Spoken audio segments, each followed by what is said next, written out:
much wrong with this message. And I would say in the first place, this echoes a conversation that Shapiro had with Tucker Carlson 5 years ago, where Tucker Carlson said, you know, there's a feeling in America that things are changing too rapidly, that we are being crushed by the creative destruction of the market, the technological innovation, immigration, free trade. It's all altering society at a breakneck pace, and it feels like Americans in the heartland, in between the coasts, are sort of an afterthought. The industry's being hollowed out, the neighborhoods are being altered, the people are being displaced. He said, and people feel like they want to live in the town where their ancestors are buried, where 3 or 4 generations or beyond of their ancestors are buried. And they're being told, you know, just go work on an oil rig or something. And Shapiro says, well, you're not promised that. He said, all you're promised in America is the adventure of a lifetime. He got excoriated for this 5 years ago. This is still his ideology. So the message to all the people that voted for democratic socialism in New York is, if you can't afford to live in the nation's biggest city, well, get lost. You grew up in New York and you can no longer afford to live in New York? Well, get lost. Go move somewhere else. Go move to Ohio or something. Go move wherever. If you can't afford to live in LA and San Francisco and Miami, Chicago, well, go move somewhere else. That's what America's about. You don't deserve to live where you grew up. Now, let's just say first and foremost, is the irony lost on anybody that this is coming from a Jewish Zionist who says that if Israel gets in any trouble, that America needs to go and defend them? That if Israel gets into any trouble, America has to send Israel taxpayer money? So let me get this straight. If you're in America, born in America, you're an American citizen, and you're born in New York City or Chicago, the place where your ancestors lived, if you can't afford to live there, you can't afford housing or transportation or cost of living, you got to get lost then. But if you're a Jew and you live in Israel and you have missiles flying at you, well, then the solution is America has to go and bail you out? In other words, the American taxpayer has no obligation to bail out the American people. The American government has no obligation to the American people. Americans are not entitled to live in America. But Israel is entitled to all of that. That's insane, right? And this is the reason why many people like Nick Fuentes. He is speaking some facts. And do you know who should get lost? Ben Shapiro himself. Who is this guy to tell us where we should live, what we should do? Meanwhile, this guy is loyal to another country himself. I'm so tired of Ben Shapiro. And believe me, Nick will roast Ben Shapiro. He is not done yet. But I just want to say, Ben Shapiro is such a clown, such a snake. He is acting like this conservative American first guy. He's acting like he's one of us. This guy doesn't even like the United States. He's loyal to another country. Who does he even think to tell us what we should do? He doesn't even like the United States. He's not even loyal to the United States. And this guy thinks that he actually has to say anything about us. I'm getting so tired of Ben Shapiro. Please put a 1 in the comments if you're tired of Ben Shapiro. I'm really curious if you guys also are so sick of people like Ben Shapiro. If you're an American and it's not comfortable for you in New York, hey man, get lost. Don't expect the American government to help you. But if you're a Jew in Israel and you're in trouble, well then America has to send you missiles and fight your wars and give you money. Really? Israel's healthcare is paid by America. Israel's defense is paid for by America. Israel's existence in the Middle East is guaranteed by America. The land, quite literally, was promised to them, and we are the guarantors of the promise. But Americans Americans are not guaranteed their own country. Americans are not guaranteed their own city, their own town, by their government. Really? This is the problem. This is what we're talking about. This is why we are not happy with the arrangement. Ben Shapiro is a guest here. He's a child of immigrants, recent immigrants. He married an Israeli. Do you know that about Ben Shapiro? Do you know that his wife is not even American? His wife is Israeli, which means his children are Israeli. So he is truly a foreigner. What's the problem, Ben? An American wasn't good enough for you? You had to marry someone from another country, in another country. He had to move to Florida, where there's all Jews there. He moved to a neighborhood, of course, South Florida is all Jewish. What's the problem? You couldn't find an American woman, couldn't get married in America? You didn't like Nashville? This is the problem. Let's spell out the problem very simply. For the Jews, they are blood and soil nationalists. It has to be Jews by blood in Israel, that plot of land. God gave it to them. And God help anybody that gets in the way. What does it mean to be Jewish? It means to have a Jewish mother. They're Jewish by birth, by blood, by genetics. According to Jewish law, you are Jewish if your mother is Jewish, and this goes all the way back to Adam and Eve, they believe. It goes right to the beginning. They believe in blood and soil nationalism in Israel. In order to secure citizenship, all you have to do is prove you're ethnically Jewish on a DNA test. It's called birthright. It's your birthright to live there. And so for Israel, they're blood and soil nationalists, they're fascists. Ben Shapiro says all the Arab Muslims need to be picked up and kicked out of Israel because this needs to be a Jewish country for Jews.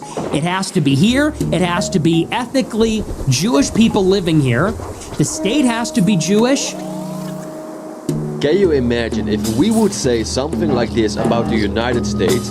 Seriously, if you would say this about, for example, Jewish people even, people would freak out. You will end up like on CNN News everywhere, headlines on every newspaper.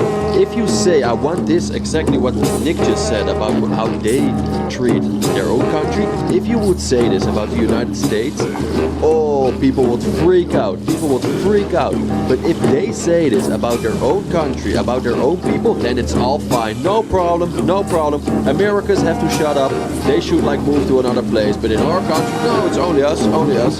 This double standard is insane, right? Are you not getting so tired of this double standard over and over again? And they tell us how we should live, and they also want to decide for themselves how they can live. Of course, I agree, they can decide for themselves how they want to live, but don't tell us then how we should live.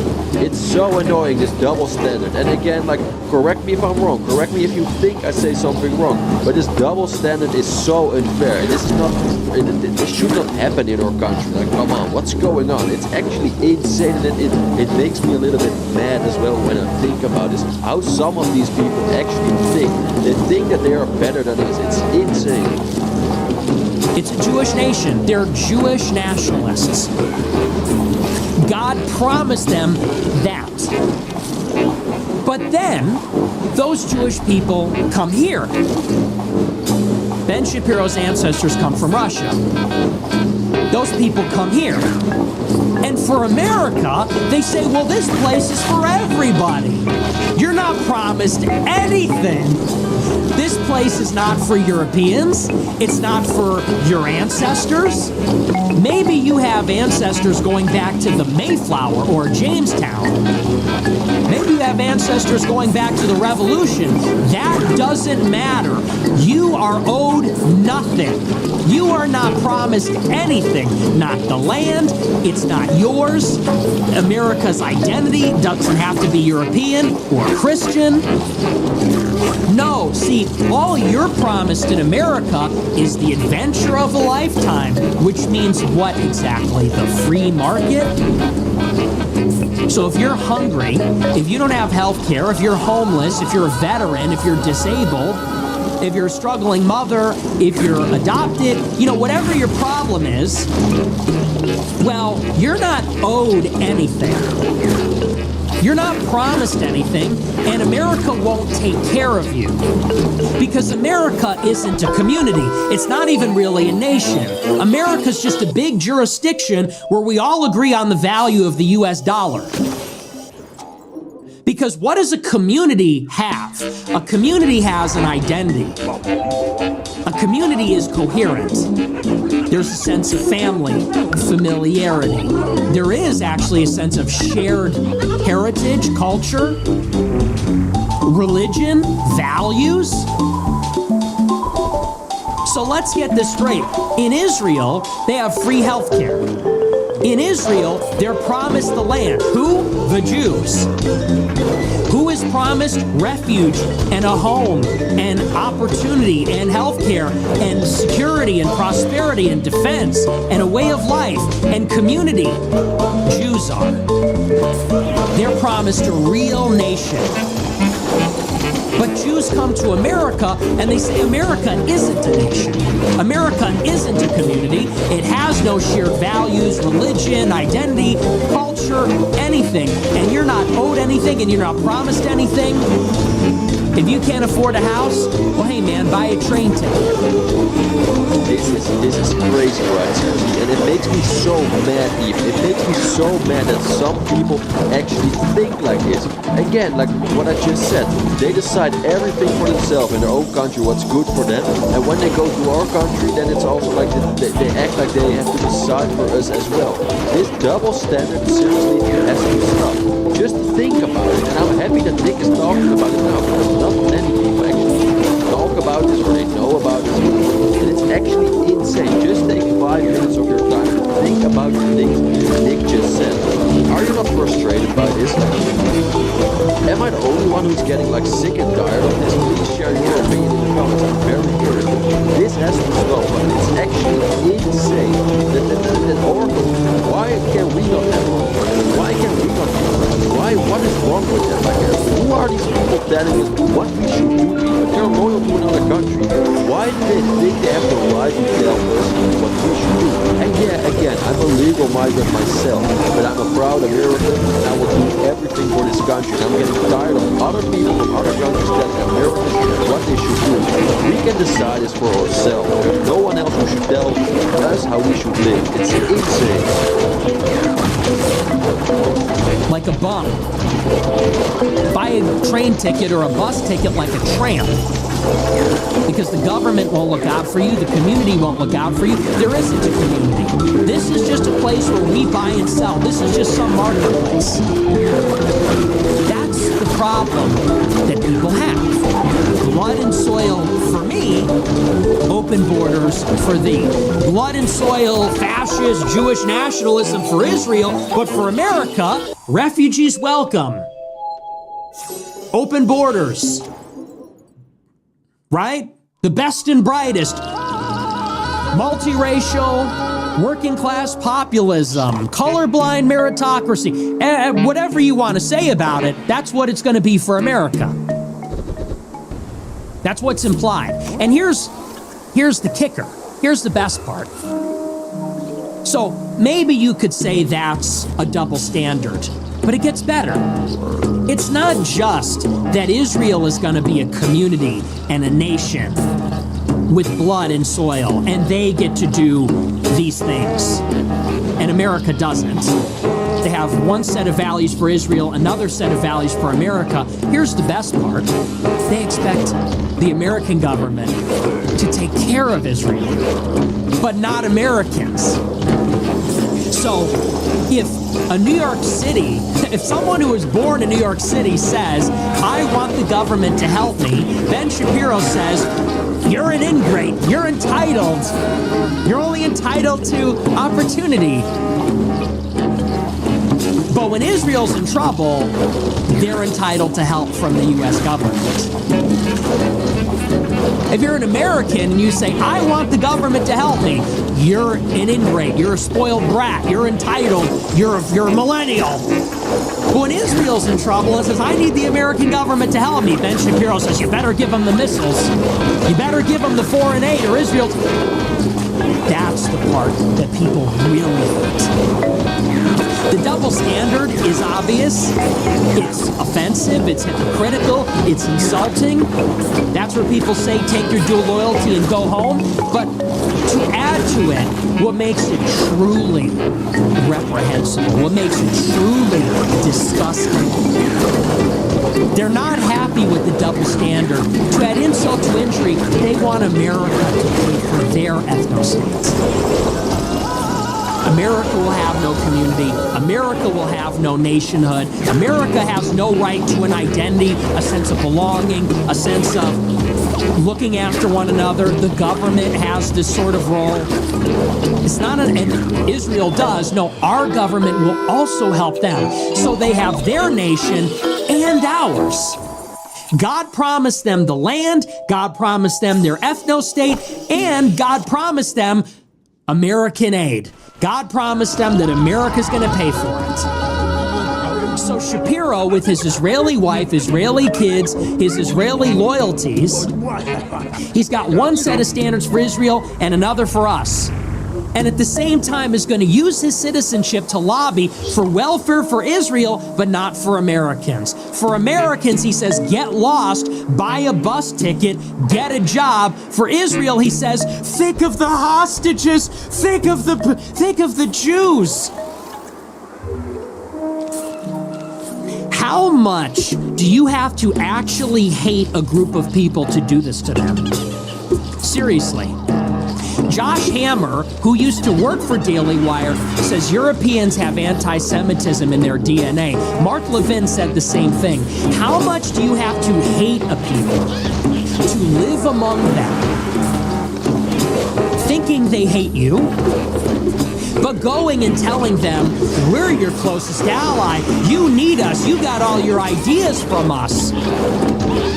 You don't deserve anything, you're not entitled to anything, but you have to keep paying for our country. How much do you have to hate people to do this? Exactly, and let that sink in. That's insane. I almost don't have any words for it. And I also want to add this. We are paying, or you are paying for this, I am paying for this, I have to work my ass off, I have to pay a lot of taxes. You probably as well. And for what? Not that we can house our own people, not that we can solve the problems in our own country. No, why would we do that? Why would we spend tax money in our own country if we can just give it away to other countries? That's insane, right? This is not where I'm paying tax money for, to give away to other countries. It's insane what is happening. And also back to what Mark Levin and Josh Hammer, what they are saying. Who are they? They're also loyal to another country. They should be busy with their own country. Like, who are they? These people literally think that they can tell us whatever we want to do, that we work for them. They literally think that we work for them. And it's very sad to say. I always explain this, that they actually work for them as well. That was literally the case. Why people are getting so tired and frustrated about this. We have so many problems in our own country, what we can't solve. We have so many homeless people who don't even have a house, who don't even have a roof above their head. And we are giving billions and billions of dollars to every country in the world. For what? I don't know. And seriously, people are just getting tired of it. People are waking up and they don't want it. Josh Hammer lives in a white country. America comes from the Europeans. Those were the settlers, the founders, the framers. Josh Hammer lives among white people. And yet he thinks white people hate him in his DNA. But yet he gained influence. He married someone from Israel, and he uses his influence to browbeat us and tell us, you have no identity, you didn't invent anything. You're horrible people in your bones, but you have to give us all your money and fight our wars for us. Then you start to understand, why did these people get kicked out of 109 countries? Because of behavior like this. Because of behavior like this. It's not because people are jealous. It's not because of an irrational hatred. It's because I think at a certain point, all these different polities came to realize, wait a second, you don't see yourself as one of us. You're not advocating for what's best for all of us. As a matter of fact, you don't even like us. And actually, you seem to be taking advantage of us. And if that's the case, we need to go our separate ways. That's the story. Shapiro hates Americans. He sees Americans as useless eaters. And he can couch it any way he'd like. He can frame it any way he'd like. But look, if you're an American, I actually do believe that we have a community here. We have a nation. I disagree. You do have a right, at the minimum, to live where you grew up. You do have that right. New York City should be for the rich and for the poor. It should be for the rich and for the workers. It has to be. How could New York City exist without busboys? How could it exist without cab drivers? How could it exist without hotel workers? And where are those people going to live?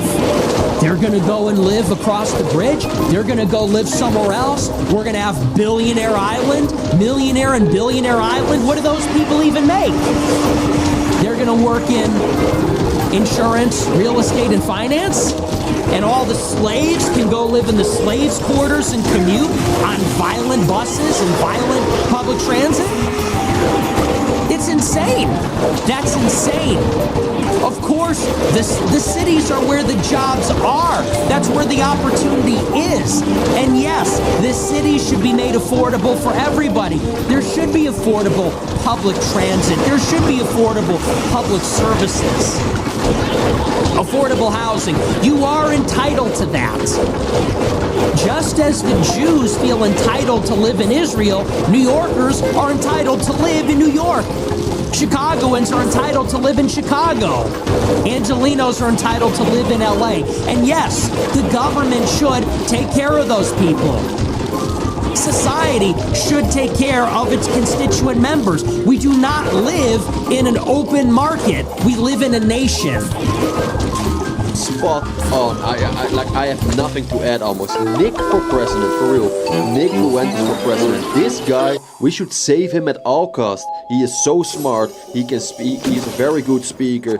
This guy knows, seriously, this guy knows a lot about almost everything. And many people agree with him as well. And this is the reason why he's getting so much traction, why he's getting so popular. Because he's literally saying what almost everyone in this country thinks. And again, I'm very curious about your opinion. Do you agree with Nick on this one? Do you disagree with Nick? Please share your opinion in the comments. Very important to say, I read all comments. So I'm very curious. Share your opinion in the comments. If you like this video, please hit the like button. If you really like this video, consider subscribing. I would really appreciate it. And last but not least, guys, I wish you all the best. Have a wonderful day. And I'll see you in the next one. Ciao.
Of that, or like a nuanced difference in the Israel critical side. So it is, I said yes because I think it's going to be just a really great conversation. I think that you're super intelligent, know the relevant facts. So do I.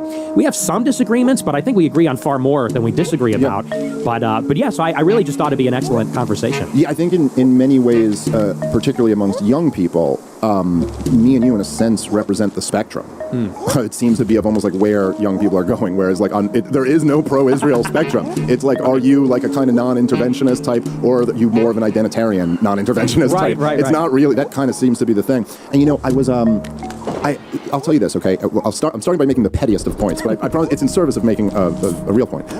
But so, because it might come up, like you've been doing a lot of big shows lately. You just did Patrick Bet-David show, you did Glenn Greenwald shows, and several others, and it may come off like that's why I'm now having you on. But just to be clear, as you will back up, I had reached out to you before you had done those shows, and this is actually when I started thinking about it was when Jordan Peterson went on the Joe Rogan Experience. I believe the last time he was on, and it was a couple days after I had debated Douglas Murray, which still to this day is the most viewed show I've ever done, and might be for a very long time. And there's like 5 million views on YouTube, and I got another 10 on Spotify, and then clips everywhere. I mean, we'll see if we can do it, but I don't know about that. That was a high bar. But so there was this big thing, and it kind of became like, the topic of conversation for a little bit. And so then Jordan Peterson comes in. So I was real interested in that because, obviously he's working at the Daily Wire now. And so it was like, I know this is going to come up. I'm kind of curious what his take on this is going to be. Now, I bring this up, literally, I'm not trying to trash Jordan Peterson. I respect Jordan Peterson. I think there's many aspects of his work that were very valuable. I mean, I have a baby brother around your age. Not a baby, but I still call him that. But and I bought Jordan Peterson's book for him. Like, I thought his work was great for young men. And obviously, I don't love so much the stuff he's been doing lately. But so Jordan Peterson comes on. I was curious what his take on the debate was going to be. I knew he was going to ask. He kind of dodged it. He goes, everybody involved did a really good job. Which, first of all, no one on the face of the earth thinks everyone involved did a very good job. There are the range is insane Zionists who think Douglas Murray won and everybody else. Like, there's nobody thinks he did a good job and he did a good. But okay, so he dodged that. And then he just goes on a thing about the Groypers. Now, he mentions the Groypers. He starts going off on psychopathy and who needs to be kept out and who can be allowed in. And, okay, so first of all, it just, obvious that to me, I was like, first of all, we're talking about psychopaths in this context. That's where we go to? There's people who don't like Jews? I mean, like, okay, man, maybe we'll argue about this a little bit later. But, like, okay, leaving that aside, that's because, there's the destruction of a people. I mean, like Nikki Haley is signing bombs that are about to be dropped on human beings. And you want to have a conversation about who's a psychopath? And then also, I thought, like, to invoke you, without mentioning your name, but you mentioned Groypers, like, those are your fans. Like, I mean, your fans. So just mention the guys that feel like you were like, there's a real problem with people who listen to Dave Smith's podcast. Yeah. Like, well, then, and so I remember just kind of thinking, like, that just seemed like really unfair. You were not a participant in the thing. It wasn't even like a question. And so it was like kind of, and then just being me, I was like, my first thought was like, Jordan Peterson should, if he's going to say that, he should sit down. And then I was like, you know what? I should sit down with Nick. Like, it's been a while. And then it was something I just kind of kept thinking about. Anyway, it was just a bit of a rant, but that really was what got me first thinking, like, we should do something like that. Yeah, well, in that debate, I think raised a lot of interesting questions, because it is kind of, it is the thing of the moment, which is that there's been this explosion of inquiry and conversation about Israel, about the Jews, conspiracy surrounding that, the nature of it. The big question I always get asked on my show is like, what is it? What is this thing that's going on? And the reason that this is happening is because the taboo is gone. There's a few things. There's simultaneously the censorship around the topic has dissipated, and then I think right after the taboo went away, largely because of the war in Gaza. We're so outraged to kind of blew the lid on that. And now, that kind of is the central question of the role that these personalities play in mediating. Because I think there's, at this point, a recognition by everybody on the whole planet. There's no denial anymore. Nobody can avoid it. Even Netanyahu's doing damage control with Shapiro. I think that was yesterday. That everybody is talking about this. Everyone's furious. Everyone does not have that conventional pro-Israel thing anymore. And now I feel like there are people like a Peterson or a Shapiro or even a Charlie Kirk, which I'm sure we'll get into, that are trying to kind of, they recognize that the reality has already changed. Yeah. But they are in denial in a sense, trying to negotiate like what that's going to look like. Because they recognize the old consensus is gone, not coming back. People are not going to be pro-Israel like they were. The genie's not going back in the lamp, the proverbial lamp. But they also recognize that, is there a limiting principle to the conversation? Is there something outside the Overton window? And if you've lost all your credibility, how can you now step in and say, okay, we were lying before, but now go no further? And I think it's an open question where it goes from here that everybody's asking. Yeah, I think that's right. And I think there's, with a lot of those guys, I think there was just a moment that, and I didn't plan on the Douglas Murray thing being that.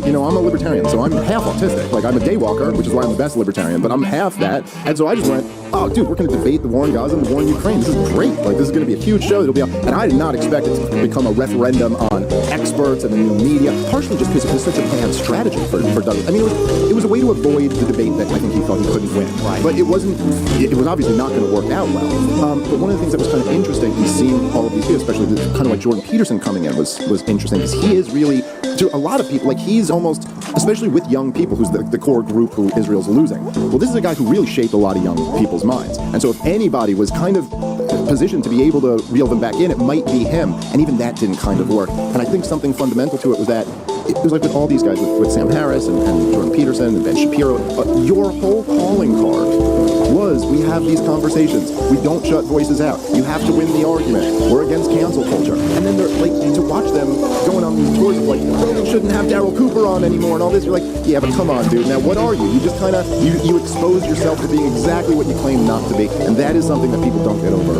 easily. Right. Well, and no one's really on their side on that, because Douglas Murray, when he said, well, to Gaza and all these other types, he appealed to authority. It's like, in a way, this is just another chapter in kind of like a larger saga that goes back to COVID, Ukraine, Trump even, which is that, we're led to believe that these institutions they have the authority to tell us what's going on and what to think and what's acceptable. And we know that they lied about all that, lied about the facts, the opinions. They were probably not even in good faith.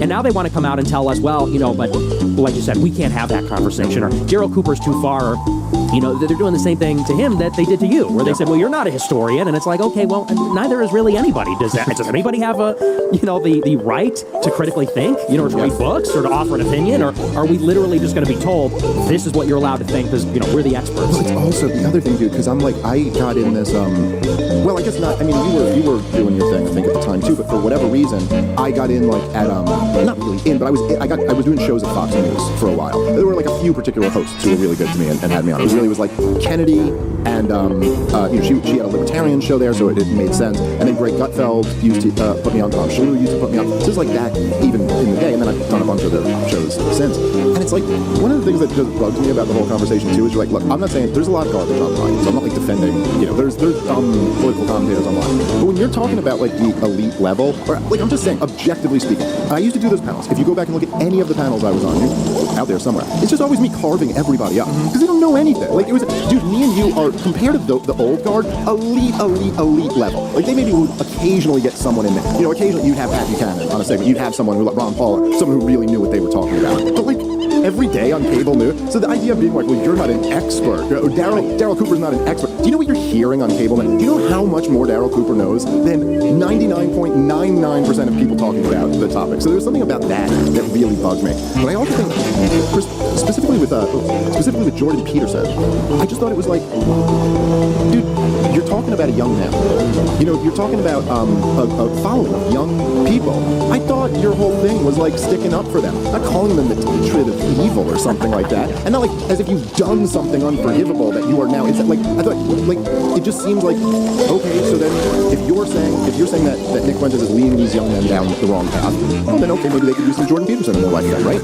Like what? Maybe you should say that. Maybe it's really important. I thought you're supposed to speak up for the voiceless and get all emotional and all that. Like, where did all that shit go? All of a sudden, there's one thing that's like a subject you're not allowed to talk about, and I just think that's bullshit. Yeah, well, and Jordan, he took it a step further. I don't know if you saw his tweets about me, but he called me a rat. He said, Nick Fuentes is a rat. And then he came back and amended it and said, no, wait, he's not a rat because rats are odious by their nature. He said, Nick chooses to be a rat. He's lower than rat. And it's like, and by the way, isn't it also his whole thing like about totalitarianism, like dehumanizing people? And I said to him, I really was more just like astounded, like you said, because he is different than the others. That's like, he's always been different. Shapiro's like an insane Zionist, like operative of Israel, whatever you want to say. But Peterson, like you said, he really was very influential for young men. And I know that because I was one of them at one point, and I had close friends that loved his Bible lecture series, his podcast, Maps of Meaning, which was his original book. Pulled a lot of young kids away from atheism. Major, yeah, and towards Christianity and towards conservatism and all of it. And you're right, his claim to fame was that he was supposed to be this like lodestar for the disaffected young men of the Trump generation. And who represents that more than me? I'm kind of like that archetypal guy leading those people. And I agree, if he's got some issue with me, first of all, why not just call me out? It's this weird like thing that the left does where they say, we don't want to platform him, we don't want to give him attention. But like you say, what then happened to that whole deal where it's like, it's a free marketplace, we have to just talk or else we'll fight, we have to, have this marketplace. So there's just layers of hypocrisy, and no one's buying. Nobody's buying into that nonsense, and it's sad because I think he lost a lot of credibility. I completely agree, and I agree it's sad. And I think, and I'm not saying this again to pick on Jordan Peterson. It's just like I think he's an important figure. It's an important topic, and and this kind of goes to the heart of back in the before we ever met. I mean, we just met in person for the first time, but before I ever had you on my show, I had talked to some of the alt-right guys. Like I had Christopher Cantwell on my show, I think a couple times, and I had Richard Spencer on, and I had some of those guys. And people at the time, it was like it was a somewhat risky move. It was still in the world where you're like, I don't want to get my channel banned and stuff like that. At least at the moment, that feels a little bit safer. But one of the reasons why I liked talking to those guys, or one of the reasons why I did the shows with them, was that, well, first of all, I did kind of find the ideas interesting. And I'm interested in the ideas. That's why we do these things. That's why we do what we do. And there was also, I guess I've always thought there was, from my perspective as a libertarian, and a right-wing libertarian, I think, and at least comparatively speaking, I always thought that there was this weird, I used to talk about this way back in the day when in 2012, I was doing podcasts. No one's listening, but I was doing podcasts, and I used to talk about this. This is totally in the it was before wokeism really became a thing, and then of course before the reaction to wokeism became a thing. But even back in 2012, I used to always say that the president of the United States could drop a bomb on a third world country on a wedding and kill 70 people, and then the same day he could say the blacks instead of African Americans, and the latter would be a bigger scandal than the blacks. There's something fundamentally wrong with that. That's a really sick thing about our society. And there is this almost and I think has been for my entire lifetime, maybe before that probably, that there's almost this unspoken cultural value that clearly is a left-wing value that puts at the absolute top of the hierarchy of outrages bigotry. Bigotry is supposed to be up here. That's the worst thing in the world that you can be. When in fact, that is not my moral outlook on the world. Bigotry is something we all have in excess. I think it's bad, but there's much worse things than that. And one of the things that I always found very interesting is that the alt-right guys were really anti-war, and this also for you and Roy was very anti-war. And so to me, in my world, war is really much worse than racism. I'm not sure how there's a counter-argument to that, although we treat it like war is that's just policy, and this is the worst thing you can do. And so I immediately rejected that. And so in fact, when Jordan Peterson now, I'll leave him alone after this, I was you want to talk about psychopaths? Sir, you were on record saying, give them hell. That was your response. And for the guy who talks about hell all the time. Yeah, right. You don't think hell really exists? It does. You haven't met enough. Yeah, go to Gaza. Hell does exist. You said give them hell, and that's exactly what they got. So, maybe examine yourself before you're saying, oh, but he said a thing about the Jews, so he is the architect right up front. But then, it just seems to me, on top of this, that's my worldview. I don't actually think bigotry is the worst thing. I think it can be bad, but I don't think it's the worst thing. But then, even from, say, a liberal worldview, isn't Daryl Davis, your big hero story? And I'm not, claiming that that's what I'm doing with you. It's not. But, the idea of, you're, even the guy who you say is the famous guy who, converted all the clowns, he did it by talking to them and being decent. Just be cool. That's rule number one. And that always seems so obvious to me, particularly as a Jewish person. But then you're just oh, there's these people who hate Jews. I was I should probably be cool. It's kind of hard for people to hate someone who's cool to that. And it's just so weird to me that everybody else's opinion is no, this is the one thing that's unacceptable, bigotry. Anything, the government just passed a law that says they can detain you without charges, whatever. But no one's being a bigot about it, right? They're doing it to whites and blacks equally. Okay. And then number two, what is this thing that we ought to shut people out of the conversation? It seems so counterproductive and stupid. Well, it's not even just bigotry. In particular, it's worse. It's not like you even have to do a bigoted thing, like you beat up a black person for being black, or you discriminate actively. It's if you have said something that sounds racist, is racist, that is worse than murder, war, etc. And that was kind of a phenomenon this summer, because I was so outspoken against the war in Gaza, and the clips were going around on TikTok and Instagram, and a lot of liberals are saying, wait a second, even he is saying this is evil. This is a guy we're supposed to hate. Maybe a broken clock is right twice a day. And I was on my show reminding people maybe I'm racist. Maybe we disagree on issues of race, but I'm against murder. I'm against genocide. And like you said, is that not the actual moral paradigm? Is killing, war, famine, are these things not the real evils? And maybe bigotry is somewhere further away from that, and saying things that might be bigoted further even still from that. And we live in a society now where it seems like if you have ever uttered anything that's bad, it haunts you. Yeah. It's you look at my Wikipedia page, And it's like, he's a racist, sexist, homophobe, Islamophobe. In 2018, he said this. In 2020, he said that. And I go on shows, and in the news reports, they list like things I have said. It's like I do a talk show. I talk 3 hours a day for a living for 10 years, and sometimes it sounds controversial or provocative or offensive, but doesn't that kind of go with the territory of freedom of conscience? If we can think, should we not be able to speak? And if we speak, can we not be wrong? Can we not be funny? Can we not be insensitive or bombastic? And I guess this gets to something about, because you think, well, society shouldn't be this way, but why is it this way? People are hanged by their words selectively. This is like, these are tools of reputational destruction. They don't like where you're pointed, so then they look for things that are going to hurt people's feelings and say, oh, well, you shouldn't listen to this guy because he said this, and I bet you don't like how that sounds, huh? Because when you look at, I brought this up on PvD, Ben Shapiro, in the year 2000, I think, wrote an article about ethnic cleansing. It said, transfer is not a dirty word. And he's arguing for literal ethnic cleansing. Now, I have never argued anything close to that. I've never made the argument that we should ethnically cleanse blacks from the United States. But if I did, I'd be hanged by that forever. Yeah. Is Shapiro. Why and why not? He is not reminded of that every time he goes around, not because he apologized for it 20 years later, but because he has all the correct opinions. He's not a target. He's got backing. And so that kind of tells us that, and by the way, the same applies to all other kinds of scandals.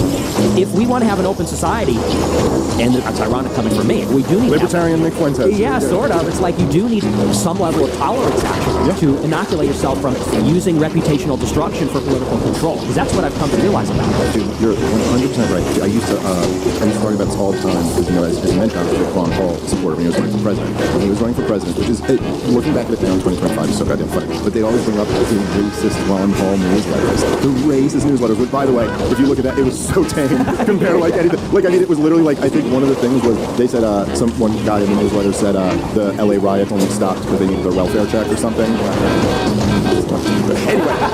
Anyway, so you're just, and they would of all people to try to paint him as a hater of some sort. Dude, does not have a hateful. It's just like a Christian baby doctor who's been married to the same woman for 60-something years. And they would try to pull that up, and then you'd notice oh, okay, but look at things Joe Biden has said in his day, look at things Hillary Clinton has said, look at all the, oh no, they don't ever get hit for that. In fact, the greatest libertarian theorist of all time, Murray Rothbard, in one of his most controversial articles, and we talked about this I think the first time we podcasted together, but he wrote this thing about David Duke, and he was making the point how they're like, well, why is it that they hate David Duke so much? And I go, oh, he used to be in the Klan. They go, well, Robert Byrd, the Lion of the Senate, he used to be in the Klan. No one has a problem with that. And so you realize, yes, this is, you make the rules so vague and so narrow that they apply to everyone, and then you choose who's going to get hit. And who always happens to get hit, very coincidentally, the people who don't support Israel in the permanent warfare state. Always. It's even with the woke right term. The definition they're working off of is you awoken to something. That makes you woke. And by the way, here's a list of all the woke right people, and they completely coincidentally happen to be all of the right-wingers who don't support Israel and don't support the warfare state. That's always what it is. And it's the one and that's another, it's a real problem of the kind of the racist thing being what you ruin people over. Right. Because again, we're all a little bit racist. People just don't want to admit it. But that's one thing growing up in New York City, you learn when you're around different people. It's not racism isn't something that belongs to old white men. It's something that every group has. And actually minorities in this country are quite willing to be open about it, yes. Which is something that is, not discussed in liberal academia, but you go over to your Asian friend's house and his dad will tell you exactly how black people are, how Latino people are, how white people are. Anyway, so, even when I was talking to those alt-right guys back in the day, and part of the reason, and I never, I did always find the conversations interesting, but although I didn't, I always thought I always thought the ethno-state thing was just like a retarded non-starter of you're going to turn America into it, what this, but I guess I want to say this the right way because I know people will judge me for saying this, but in some ways I kind of thought that the alt-right and then in some ways the Groypers, in a way, they were the most honest expression of the Trump moment. Yeah.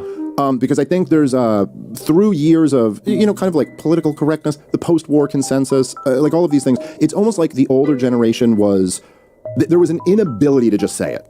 Because it was perceived as racist in order to say it. So there's always code words. It's we have too much illegal immigration. We have too much of the, we need, and when really what the issue was about was that America was being transformed racially. That it was being transformed from a majority white country, which it's always been through its entire history, and that's being changed. And it just seemed to me that it's pretty obvious that any, if you, whatever, like the things the alt-right guys all used to say, if you went to Italy and said, hey, we have some demographic projections, this place is going to be 90% French in a few years. Isn't that wonderful? I think most of them would go, no, that's not wonderful, because we want this to be Italy. And so, you have this drastic change that was completely forced on the American. There was never a choice. There was never a referendum on, like, should America become a majority-minority country? And that referendum wouldn't have done too good in 1960, Like, if you had asked those people, or 65, whenever the bill was, if you had asked those people, it would have been, everybody, including all the black people, would have been like, no, we don't, you would have got 99% voting against it. This happened against the will of the Americans. And during that, it's not even like, they're like, hey, the people never asked for this, but we're transforming your society anyway. But we're going to be really cool about it. They didn't even throw that last one in there. They went, you didn't ask for this, it's happening anyway, and fuck you, and everything you hold dear. And also, your son's a girl. Like, it's like on every level. And I think that was guaranteed to create a pushback. And I think it's crazy to not engage with that. Yeah, absolutely. And I agree. That's how I interpreted the Trump revolution. When I was 18 and Trump won the election, and by we, I mean me and my followers at the time, or whoever I considered a fellow traveler, we viewed the Trump revolution as an implicit white identitarian movement. And that is what was loaded behind every slogan. Make America great again. Okay, when was America great? Was it great 15 years ago, or are you talking about like the 80s? And what was America like in the 80s? It was a different color, it was a different flavor. We're going to say Merry Christmas again. Okay, what does that mean? Who doesn't say Merry Christmas? Liberals and all these people that practice different religions, Muslims and Jews for that matter, although Trump was always pro-Israel. And we saw Trump as basically just an implicit expression of that, and over time would become more explicit as the changes became sort of ignorable, the demographic changes, the cultural changes. And I do agree with your point, because as someone like myself, these were the conversations I was having, as maybe like a higher IQ. Obviously, I'm not just like a resentful, angry white man who doesn't like change. I was looking at this and saying, like you said before, it's not maybe desirable that America changes. You recognize this is in progress. It is happening. It, in some sense, has happened. And as maybe a young person, though, and being precocious and also impulsive and immature, I was trying to find the vocabulary and language to talk about these things. And I was interested in opinions on this. And I did talk to people at the time who were willing to engage with me. They were few and far between. And they would say, is it really practical an ethno-state? And clearly there's going to be diversity, but how are we going to live with that? How can we preserve some semblance of our way of life? And I feel like if there was more of a recognition that we deserve that we deserve engagement, a conversation, recognition, that our grievances are valid, that it's okay to not be okay with the things that are happening, maybe the movement would have taken a different direction. Or maybe it wouldn't be so much rage and conflict and division. But it's like you said, people were told, this is the way it's going to be. Your neighborhood is destroyed. It's irreversibly changed. If you have a problem with that, it's because you're a bad person. If that makes you angry, we're just going to take away your voice. And if you riot, then we're just going to throw you in jail and ruin your life. And it was just kind of like, I said this on my show, doubling down, always doubling down, ignoring intolerance. I know that's like trite at this point, but ironically, the proponents of tolerance were intolerant of anyone that wasn't on board and anyone that didn't look like the new American they wanted to make. And I think that in some sense, maybe my ascendancy in the past couple of years as well, and this is accompanied by and maybe caused it, the Overton window moving to the right on everything, on race, on Israel, on crime, on immigration. Now that people are kind of like banging on the door of the liberal elite saying like, get out. Now they're willing to have the conversation. Now they're saying, all right. Okay, maybe we can talk about turning some of this stuff back.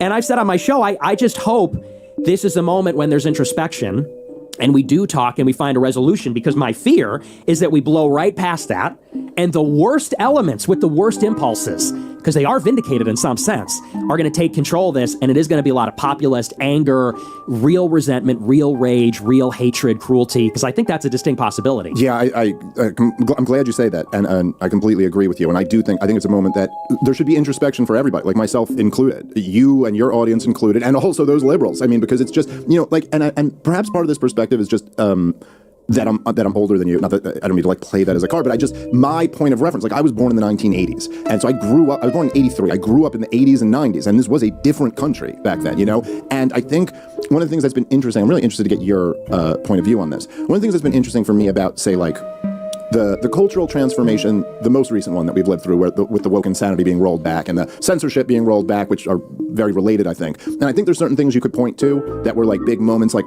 I think the Bud Light and the Target campaigns were like a big moment. Like it was one of the first times that like big corporations got a black eye over this. And even if they gain that money back in their stocks, like you lose billions of dollars, that starts getting people thinking about this stuff. And then obviously Elon buying Twitter, and then just kind of Zuckerberg wanting to be cool or whatever it is exactly. The government pressure being taken off. I don't know if we know exactly what it is, but like but one of the things that's been interesting is like I think for people like my perspective, being 42, is that I think a lot of us were like, oh, good. Like we can go back to not having everything so racialized and having everything so, like just, I just think that stuff's not good. And then, that is not at all what's happened. And in fact, I think, like it's been kicked into higher gear. And one of the things I've been thinking about a lot with that is that, it's probably just from my perspective, being my age, it's much easier for me to go, all right, let's just go back to like what the before time, when before this woke insanity, things weren't that crazy, at least culturally. Whereas I think your audience, and part of mine, but more so your audience, which is younger, naturally, they lived through it in a different way than I ever did, and they're, you think about like that, what was the kid's name? Sandman, Nicholas Sandman. Oh, yeah. The guy, they tried to ruin this kid's life for the crime of being an angel. I mean, dude, Nick, man, I am lucky that there wasn't social media or podcasting or like shit when I was a kid. But I remember saying on that shit, man, if me and my friends, when we were teenagers, if those black Israelites, because we were just little fucking hooligans from Brooklyn, like we were like, if they had come up and started talking all that shit to us, and then you guys are colonizers, we would have immediately been like, that's right, bitch. Yeah, we took your shit, didn't we? Oh yeah, you raped our women. Oh, you didn't do shit. Like we would have just immediately started talking shit back to them. It would have probably been a fight. This kid does nothing. Just a Catholic kid who's like in there for a ride. So he just smiles. He just stands there and smiles. And they tried to ruin his life over that. And I think, for a lot of people that you talk to, these are like, I'm not saying they were black people growing up in the Jim Crow South, but they really were. They really did come up under a system that was overtly bigoted against them. Where it was like, hey, it is the law of the land that you will be denied opportunities. We're looking to put women and people of color and everything except you, straight white man. We're looking at everything else. Your university hates your guts. Hollywood hates your guts. The media, the political class. And it's a big ask after all of that when you get, the leg up to go, can you be cool now? And so I understand where that's a tough thing, to ask. At the same time, I do think, as you mentioned, we're not going to live in a white ethno state. The 1960, we can't go back to 1965 and undo the Immigration Act. And this is going to be a multiracial society of some sort. And we ought to think about like, okay, how do we move forward in a way that's conducive to peace and prosperity, which is kind of what we all on some level want. Yeah, it's a difficult question because I guess it comes down to multiracialism itself, because we do live in different America. There was, I'm told, the consensus in the 90s and the early noughts where people describe race relations as generally good.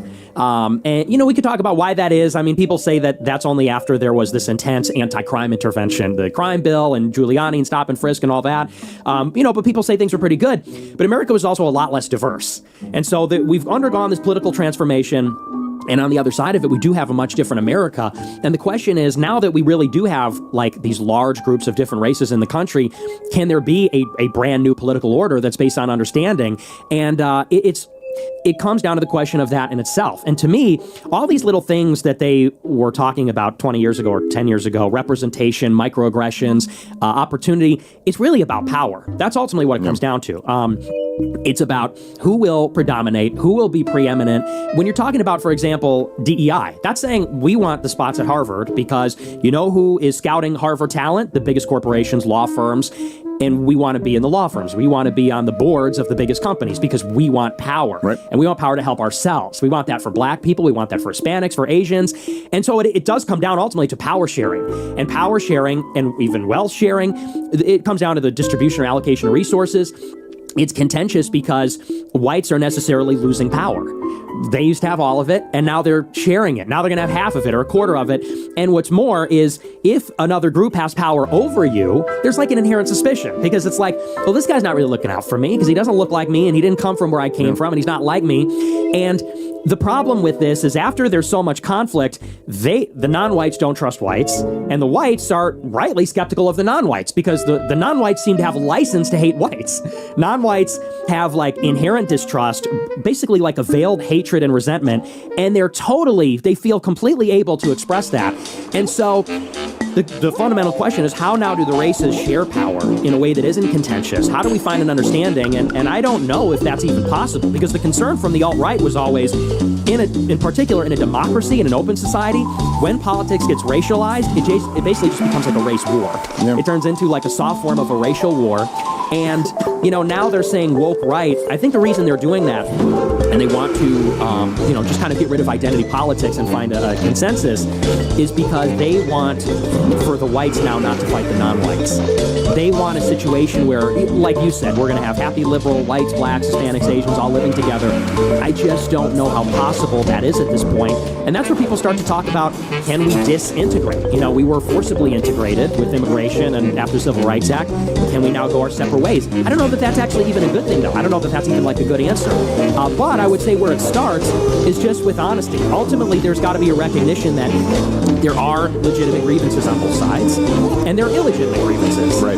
There are legitimate voices expressing those grievances that actually, because I said this on the Charlie Kirk show, after Charlie got shot, I think there was a real threat of like war. I think there still is, because left-wingers are shooting people and blowing stuff up, and eventually a right-winger is going to retaliate, and then is it going to be like the 60s and 70s? That's a question. But I said on my show after Charlie died, the important thing is, let's get a new consensus of people that don't want that, that don't want war, that don't want their opponents to die, that don't want to murder each other. I said, I'm Christian. I don't believe in murder. I don't believe in revenge. I said, and not all people are Christian, and not all Christians believe that, actually. And so I think moving forward, there needs to be an uncomfortable coming together of people that have grievances, legitimate grievances with each other, but who both want harmony, want to live in peace, don't want bloodshed.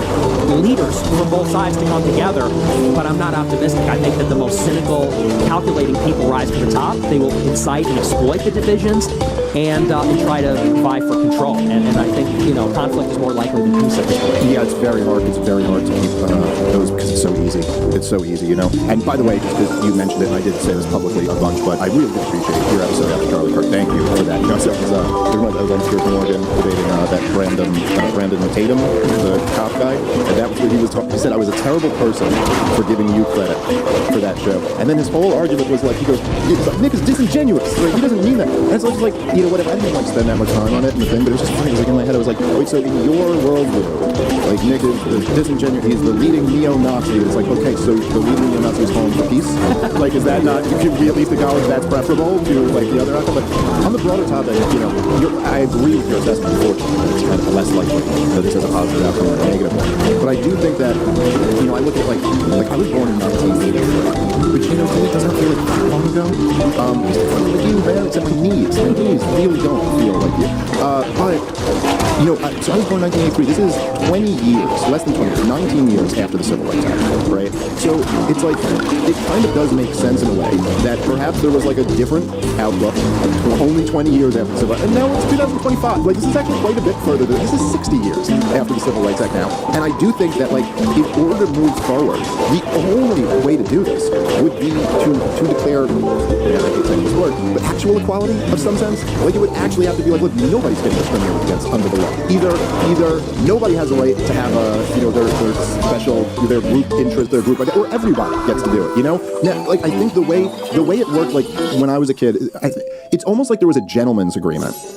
Like, and there was a gentleman's agreement where it was kind of like, look, we know like bad things happened to minorities in this country in the past, and so we're not going to say, like some of the things that we obviously know, and we'll even allow you to say a little bit about us. And that was kind of the gentleman's agreement. And at a certain point, it was like the progressive left particularly just broke this gentleman's agreement. And they were like, well, no, we're going to say everything that we want to say. And then eventually I feel like, the young white men were kind of like, okay, well then screw it. So then there's no gentleman's agreement anymore. Right. And, I remember, I remember, I'm sure you saw this when Scott Adams had that comment a couple years ago, I guess it was, that went super viral.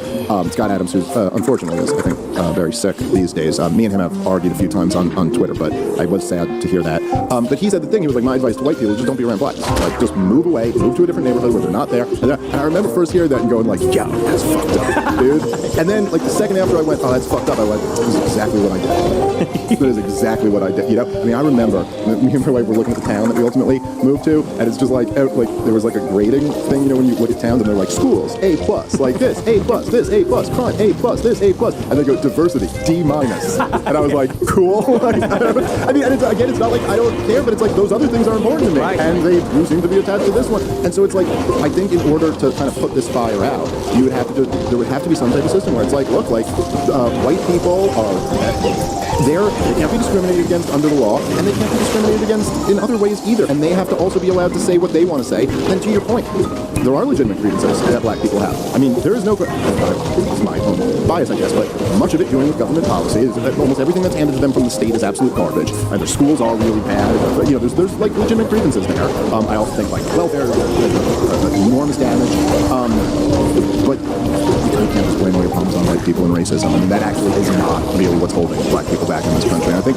we have to be honest about that if we don't want things to go in a complete direction. Yeah, well, and you know, I would say that a lot of what occurred under wokeism, I don't think it was all that necessarily, because I think that, you know, as I get older, I do recognize, it's sort of funny, like when I was a teenager, we were getting called racist for everything. Everything was racist, everything. And I feel like a lot of people started out saying, what, how's that racist? I remember used to, like I said earlier, if you called them black and not African American, right. like 2012, that was the problem.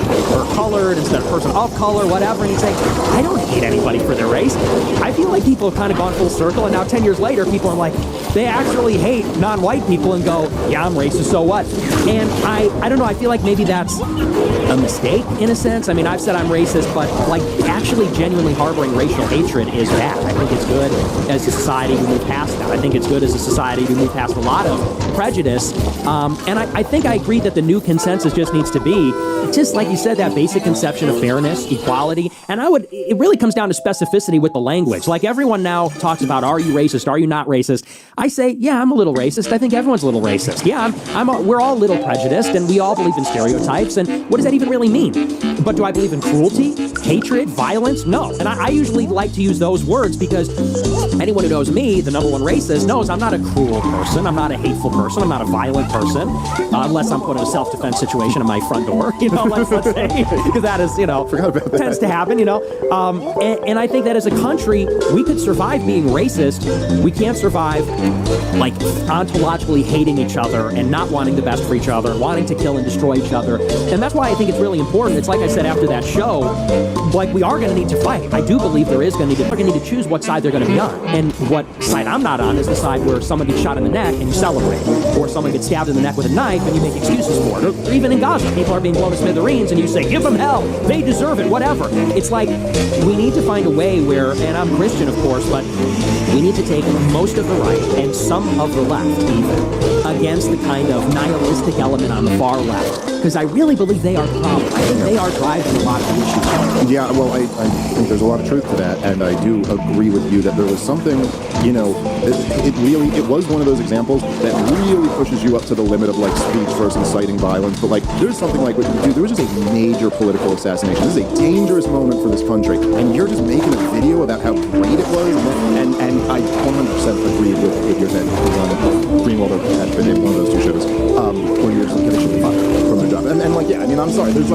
is a level, and yes, you do have to work out your own hierarchy of moral outrages or whatever, but again, sometimes these things are somewhat arbitrary. I shouldn't say, I guess exactly where you draw the line feels kind of arbitrary, you know, in the same way, like we all know, like, okay, a 6-year-old can't drive a car, but a 25-year-old has to be able to, like, I don't know, there's somewhere you gotta draw the line, and like, if a woman is getting fired for posting all lives matter, that's insane, but like, if you're getting fired for, it's like, I don't know, you know, I had a friend of mine, a buddy of mine, who made he got fired from his job because he made a video singing Kanye West's Heil Hitler song, and it was like, well, yeah, dude, like, I don't know, like, yeah, a lot of employers are gonna look at that and be like, yeah, dude, you can't have people do that, and that's not nearly as bad as celebrating someone who just got murdered. Like, gotta say, dude, Kanye's album College Dropout spoke to my soul. It was the year I dropped out of college. She named this album College Dropout, and I always loved it. There's one really beautiful song on there called Family Business, and I heard it earlier today. Man, it's different after Cousins. The whole story is about his cousin. I thought it was a nice song, but after Cousins, you're like, this one has a whole different tone to it. Anyway, all right, guys, let's take a moment and thank our sponsor for today's show, which is Proud Health, a company I've been telling you guys about for many years. I love what they're doing. They're really creating an alternative to the health and insurance system, and now they have a Black Swan membership. It's the healthcare alternative for people who want autonomy over their care, their costs, and their lifestyle. They just need a little help with the Black Swan events that happen in life. So now for just $95 a month, you get access to a team of health bill negotiators, low-cost prescription and lab testing tools, and a database of low-cost, high-quality doctors vetted by Crowd Health. You stay in control without insurance and the networks dictating your care. And what if something major happens, you pay the first $15,000, and then the crowd steps in to help fund the rest. It feels like the options that we used to have before Obamacare came in and messed everything up. And now, if you use the promo code POTK for only $80 for the first 3 months. Go check them out at joincrowdhealth.com. And remember, for that deal, $80 a month for the first 3 months, you got to use the promo code POTK. Crowd Health is not insurance. Opt out. Take your power back. This is how we win. All right, guys, let's take a moment and thank our sponsor for today's show, which is Body Brain Coffee. Go grab some at bodybraincoffee.com. Fellas, let's be honest, testosterone isn't just a hormone. It's the fuel that makes real men who they are. It's what lets you take action, lead your household, and be the kind of man who shows up at work and at home. And we have a major problem in our society that testosterone levels have been tanking for decades. And that is why Body Brain Coffee is so awesome. And I got to tell you guys, I've been drinking it for weeks now. It is delicious, and I feel great. And of course, it is the brainchild of my brother, Louis J. Gomez, who has been the guy who's been supporting me, my comedy career. He's the guy who encouraged me to start comedy, to start podcasting, really been the guy who was behind the scenes making part of the problem happen for so many years. And now he's got this amazing product, so I want all of us to go blow it up at bodybraincoffee.com. This is already a huge success. People are loving Body Brain Coffee, but now the hard problem children, we're really going to blow it up, and we're going to make sure that Louis knows that he owes all of his success to us by going to bodybraincoffee.com and using the promo code DAVE20. Also, that will get you 20% off your order. Step up, fuel your mind, fuel your body, lead from the front. Bodybraincoffee.com, promo code DAVE20 for 20% off. All right, let's get back to the show. So I did, okay, I want to, this is something else I texted you, I wanted to talk about this. And so I wanted to kind of, because this was another thing that I heard you bring up recently, and it's one that particularly frustrates me.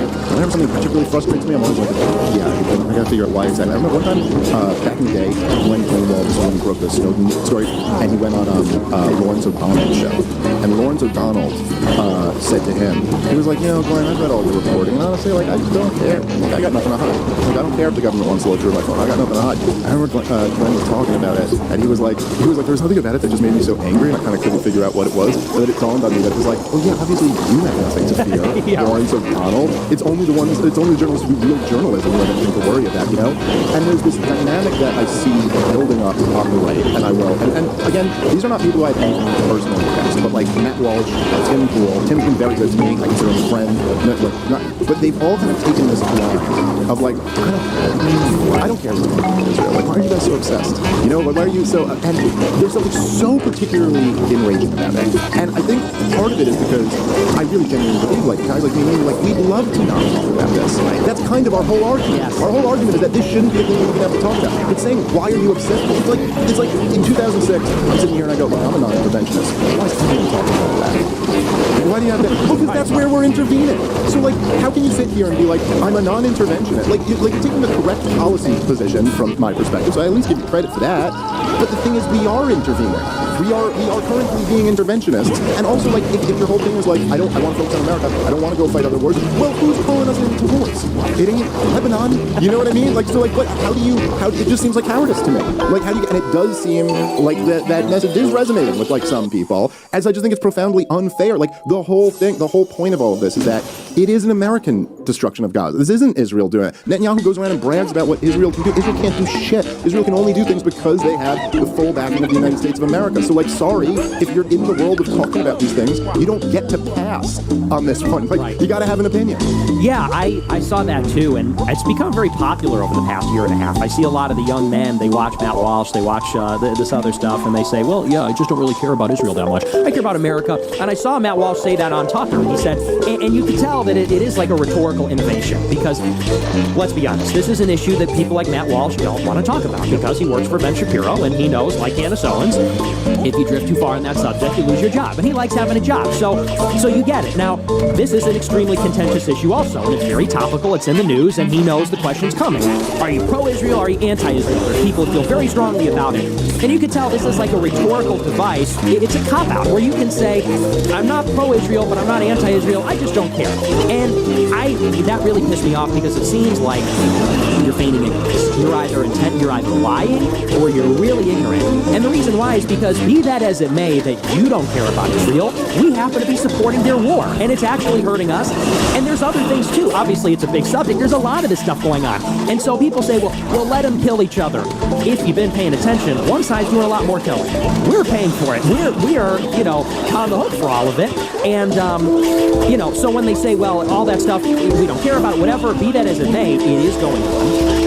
And until it stops or changes, we can't stop talking about it. It's like you said, we don't want to be obsessed with it, but if you talk about it, you get canceled. We have to talk about getting canceled, we have to talk about the thing in itself, and when that changes, similar, on the same vein, people like Matt Walsh say, well, we should just end all foreign aid. It's like, okay, but they didn't, bother it. And it's not ending anytime soon. So you can sit there with your arms folded and say, well, I think we should end the foreign aid, it's not really a big issue.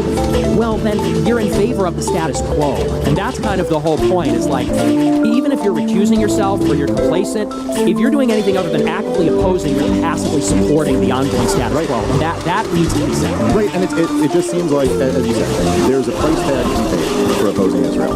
And you don't wish to pay that price. And I'm like, okay, I understand that. But your entire worldview, even down to the non-interventionist, clearly says you have to oppose this. But you don't want to pay the price. And so you'll just go like, oh, you guys are obsessed. You guys are obsessed with this issue. Like, it's a pretty relevant issue. Yeah. And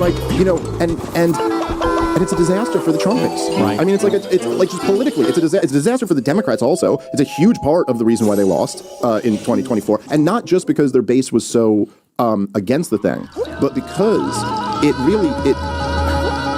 it sucked all the energy out of the room that they needed to be in opposition of Trump. They needed young people to be their shock troops like they were in 2016 and 2020, and all those young people were protesting the genocide. Right. And they just weren't going to turn around and be outraged by Tony Hinchcliffe, doing a routine at Madison Square Garden after that. It's just impossible. So it was devastating to them, but they're still going to support Israel no matter what. And now Donald Trump, they say, oh, look, they're destroying the Trump coalition, and it's like, well, we're kind of not budging on this one. Mm-hmm. Yeah. So I don't know what to say. This is not, it's not just, first of all, just for moral reasons. I'm not budging on an issue of genocide. I'm not doing that. But on top of that, just for sovereignty reasons, for obvious, look, at the very least, even if you don't go nearly as far as me, let alone as far as you, Benjamin Netanyahu, there's a neocon, at the very least, right? At the very least, he's a guy who testified before Congress advocating we fight the war in Iraq, in Libya, and advocates we fight a regime change war in Iran. If a guy with that track record was appointed as Secretary of State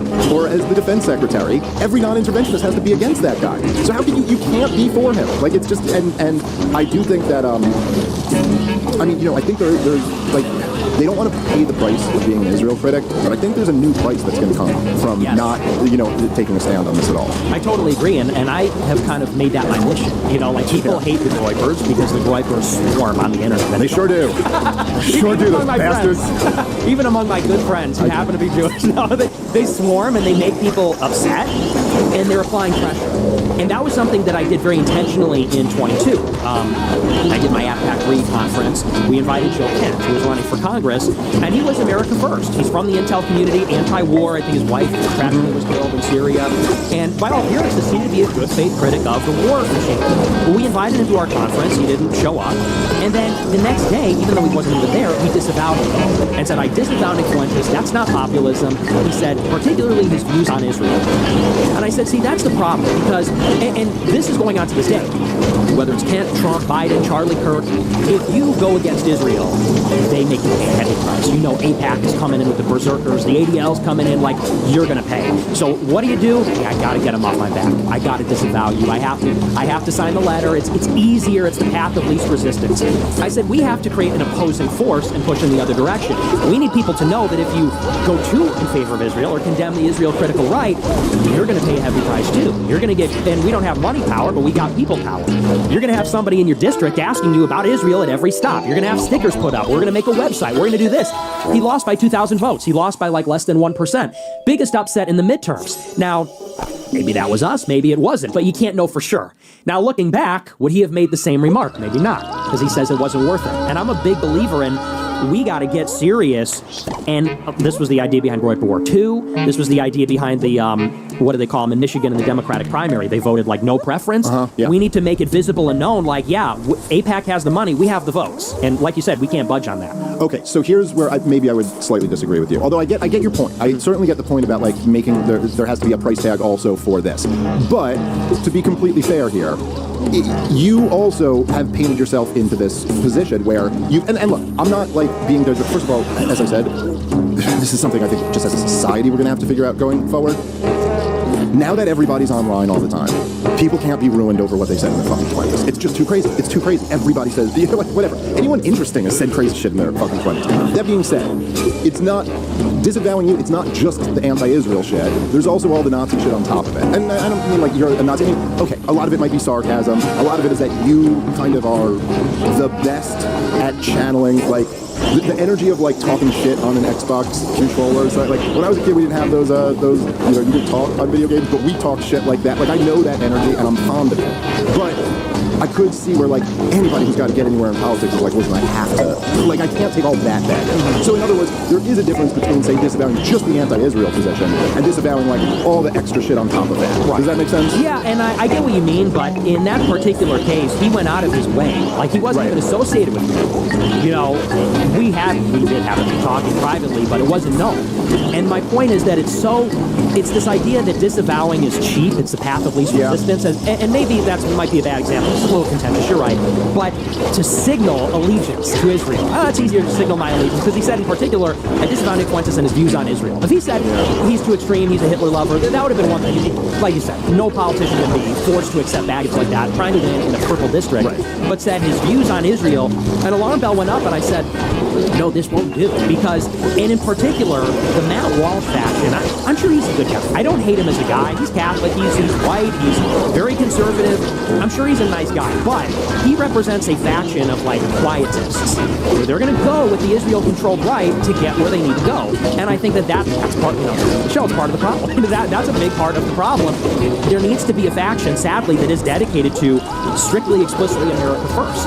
Because like you said, I mean, what even motivated me is that tension where Trump said, no, the new doctrine's America first, not small government conservatism, it's this. And I said, yeah, but there's one glaring exception to that, it seems. And they're trying to tell us, well, forget about it. Except that's the most important exception. That's the exception that proves the rule. So that's why I'm very insistent and militant on the right wing that people kind of make it known where they stand, because it's a betrayal. Well, I agree with that. I mean, I think that there's got to be some type of pressure, because otherwise it's all going in the other direction, you know. And I agree with you, and I try my best. It's like even when I said with Jordan Peterson, like I think Matt Walsh is as silly as it is. I thought the what is a woman thing was really important, you know. It was like it did a lot of good for the culture. And so you try to give those people credit, but at the same time, yeah, you're right. I mean, this is a very big issue of national sovereignty and American interests, and you're right. He's quite willing to go along with it. And I do want to, I'll say that, and I'm not just like saying this to preface it, but. So there was because I do want to talk a little bit about the stuff that because we kind of had a bit of a public feud. No, like, and I don't care about like feelings and stuff. But I want to talk about the issues. But I will say this, right? So when I did the Douglas Murray debate, I had always I've been doing big shows for a few years now, and I'm always taking the controversial issue of whatever the current thing is, and it's not because I just want to be a contrarian. Like I don't know, it's just always wrong, and it's always like when it was the COVID lockdowns, I was against that. When it was the vaccine, I was against that. When it was the Ukraine war, I was against that. And I would go on like Rogan's show right when it's a white hot issue and be making the case against it. And so I get a lot of like pushback. I was kind of like used to the level. But then after the Douglas Murray one, I mean, I really rose up on Israel's most wanted list, and I was swarmed in what seemed to be kind of coordinated, but I don't know. But just all of a sudden, like my Twitter experience changed, and it's everybody with everyone with Hebrew letters in their name is furious at me and all this. And I had never really been like. I'd never quite had that before. I'd never quite had like a mob after me like that. Mm-hmm. And here we are. This is happening. It's this year. I'm 42. I was under no real concern. Like at this point, it's like the censorship regime seems to have been rolled back. Joe Rogan's got my back. Tucker Carlson has my back. I'm kind of fine. Like I never actually thought Douglas Murray was going to get me canceled. So like I'm fine. I'm 42. I got a great job. I'm making really good money. I got a hot wife. I got beautiful kids, and I'm Jewish. I'm as inoculated against like falling into this as you could be. And I will tell you, man. Like there were moments where I just found myself dude. It's like by the time you're having the most disingenuous, annoying fucking like rabbi, like just and doing like the dumbest thing ever. You know, they attack you, and then if you defend yourself, they go, "You don't protest too much." And you're like, "Fuck you!" And it almost feels in a way like it almost seems like that's the point of their existence. Yes. You know, like it almost seems like Rabbi Shmuley. You're like, what fucking character from Adolf Hitler's play did you spring to life in and like become? And so if I'm going to be completely honest, it's like I see that, and then I go, well, let me try and put myself in the perspective of like when you were talking, it really hit home with me when you were talking Patrick Bet David about Ben Shapiro quote tweeting you, and like how fucked up that is, dude, to like go after someone that you're so young at the time, and like there is, so like I understand like getting pushed to the left, like fuck the Jews, like I get it, and I understand why people, I've seen lots of people get like pushed to that, and I would also say in addition to that, one of the things that's been kind of interesting to me is that there's been one of the parts of the campaign against me since then, which Douglas Murray himself penned in an op-ed for the New York Post, and every Ziobot or Zionist account on Twitter has said, is that I'm not really Jewish. Douglas Murray said in his article, he goes, Dave Smith claims some Jewish ancestry, which is just like so bizarre. And then a bunch of these people are like, they're like, well, he had one Jewish grandfather, but that doesn't count because his mother wasn't Jewish, so he's not a Jew, which is like the weirdest goddamn thing. And okay, so I'm starting this conversation with two pretty big concessions, but I mean both of them. And I will say that did kind of open my eyes a little bit to go like, well, look, why is it that they want to take that away from me? You know, like, why is it that they must first remove that, or at least attempt to remove that? And that is because there is a layer of added protection that you get. There is, and look, part of this is natural. It is tougher to convince people that a black guy hates black people. Now, you could be a black guy who hates black people, but it's just like a lot less likely. Yeah. You know, we all kind of giggle at, what's his name out in California, the blackface of white supremacy type shit. But I certainly would at least concede that there is at least a layer of protection to being a Jewish guy who criticizes Israel, and that's bullshit. Like, that's bullshit. It shouldn't be like that. Any American, I was even going to say any American taxpayer, but that's stupid too. Any American. It doesn't even matter if you're a net tax drug. You have freedom of speech, and you can say what you want to, and you can have opinions about a foreign government. You can have opinions about a people. Like, you have the right to have that. And so I will concede, number one, I understand where there's a tendency to, like, kind of blame Jews. I also understand that there's an unfair degree of protection that you get. However, I think you were also very unfair in the way you came at me, and saying that the only reason I'm on these shows is because I'm a Jew or something. I mean, it seemed to me, and again, I say, like, I've always liked Jews. I say it seemed insane to me. Is it like your issue you said on campus was that I didn't deny the Holocaust or something, that I wasn't willing to question World War II, which I've been pretty famous for defending the biggest questioner of World War II. I think 40% of my interviews were just asking me about Darryl Cooper. And so I guess I just wonder, like, what was it that you were trying to, like, what was the disagreement? Well, the beef started, and it was about a year ago, so I don't remember it exactly, but the beef started that, of course, the thing that has happened is that everybody's now permitted to talk about Israel and the Jews. And everybody also knows that, and I know the world doesn't revolve around me, but I famously got, like, martyred for that, in a sense. And I'm not being dramatic. I mean, I lost PayPal, YouTube. I mean, they made it so that I could not have a career, and I couldn't make money, couldn't have a bank account, was part of that. On some level. I mean, that had a lot to do with January 6th, but I mean, being banned from PayPal's pretty big deal, you know, and the rest of them, Venmo, like I can't get reimbursed if I buy a friend dinner or something like that. And got blacklisted from all the circles, CPAC, all the shows, Republican Party, whatever. And I recognize that it's not only my criticism of Israel, but the way that I do it. But of course, that's at the center of it, is that in principle, I'm against Jewish power, influence, the Israel lobby, etc. And I guess the biggest anxiety or insecurity about this, which I've talked about on my show, and we talked about a little bit earlier too, is this idea that now they're going to step in to kind of mediate this conversation. And in other words, they're going to try and draw a big red line that keeps me on the other side of it. And not just me, I would describe, I'll give you a concession because I think you're being fair and you're being honest and I'm being honest. There's a big insecurity. And by insecurity, I don't mean like I'm not the prettiest girl at the ball. I mean insecurity in the sense of there is this mass awakening. This is a moment where we can really get these issues into the conversation, and someone like myself is in the Overton window, let's say. And not just that I can have a career, but my ideas can really take off. And the biggest concern when this was happening, and what it appeared to me to look like, is that you and a few other more elevated Israel critics were going to kind of slam the door shut behind. They were going to kind of bring you in, and the reason they would bring you in is because you're Jewish, and But that's part But of it. who was bringing me into it? Like you were on Joe Rogan. But I was on Rogan long before October 7th. But to talk about this. Yeah, but I was always talking about this shit on Rogan. I mean, like, look, I mean, I may have not been as focused on it because, fucking, you know, became the thing to be focused on. But all the stuff that I'm talking about and how involved Israel was, I was talking about, you know, before that. Like, Joe's a friend of mine. He's been having me on since 2016. I don't think he had me on because I was Jewish. No, it's not that he brought you on like, hey, I need to invite a Jewish person, but it's like, let's be honest, you did the whole circuit. You did Tucker, Candace, Piers. I think you were on Tim Pool, Joe. Yeah. These are all shows I was banned from. And what was, you got to look at it from my perspective, maybe to see my state of mind. Sure. You know, last year when Candace got kicked out of Daily Wire, her live chat was lit up every day. Bring on Nick, bring on Nick, and she was deliberately ignoring that and didn't want me on. Now, I was banned on YouTube, but I'm also more extreme. Now, the same is true of like Tucker, all the Tim Pool, people have been trying to get me on. Yeah, no, I've seen it, yeah. Right. And so, and why am I not allowed on? Of course, it's my view that I was canceled for this issue. And so, to see you go on to the show, you know, people say it's jealousy. Maybe there's a little resentment there too, but it was a bigger concern that as a Jewish person, and also, by the way, not to say you're Jewish, but as a libertarian, you come at it from a different place. You're a non-interventionist, a Ron Paul guy, and I even have this disagreement with Tucker on some level too, so it's not just you. My big worry is that, is the conversation going to stop at, we need to end all these wars and like the neocons are the problem? Because my critique goes further, and it says that it actually does have to do with Jewish identity. Jewish identity is so powerful and so potent. Jews refuse to assimilate. They're so powerful. They're so tribalistic. They're loyal to each other. Not all of them, but a lot of them. And that is actually where the Israel loyalty proceeds from. Is this anxiety. We need Israel, because what happens if it goes south here? We need to be powerful in America to prevent a majority from rising up against us. And it's kind of that identity issue, which, and you know, that's why I'm open to talking to you, or even somebody like a Bill Ackman, or a Sean McGuire, or a Shapiro, and say, I recognize Jews are a part of America. They always have been, and they're some of the finest Americans, actually. But people recognize it cannot go on this way where we have an open society, but they have this loyalty and kind of play by a different set of rules. And anyway, so my concern is that what it looked like to me is you're being brought onto the shows, and they know maybe that you'll never go that far as a Jewish person, or maybe even as a libertarian. And a big red line was being drawn and saying, but you are still an anti-Semite. You are still banned on YouTube. You are banned on the shows. Fuck you. You're all the way over here. And that's why I like you, and I respect you, and I think you're brilliant.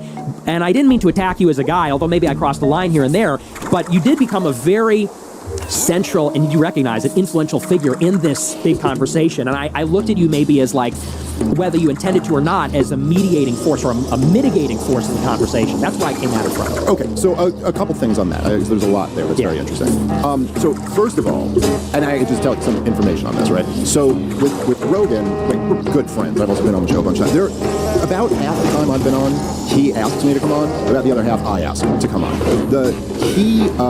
I asked to come on the first time to talk about Israel. The last time I'd been on, it was all about Ukraine and all that, you know, like whatever else the story of the day was. And he had a couple pro-Israel guys on, and I was just like, hey Joe, can I come on and like break this shit down? Because I like know a lot about this, so I think it'll be an interesting thing. And he had me on that, you know. So it's just, with Rogan, it's just not true that there was any, with Tucker, me and Tucker became friends from, he reached out to me, got my number from Ray Gutfeld, I believe. And he reached out to me after I'd been on and did a thing breaking down the war in Ukraine. And he goes, dude, I think this is the best concise breakdown of the war in Ukraine ever. And we just started texting regularly. And as soon, he never had me on the Fox News show, but as soon as he was off, he wanted to talk. But again, if you go back and look at the Tucker thing, at least back then, like, because this was earlier in the, you know, in the conflict, whatever you want to call it, I was the one who was bringing it up constantly. Like, he was dancing a little bit. Like, I think he was still the thing, like, I don't know if I want to go this close to the sun on this one.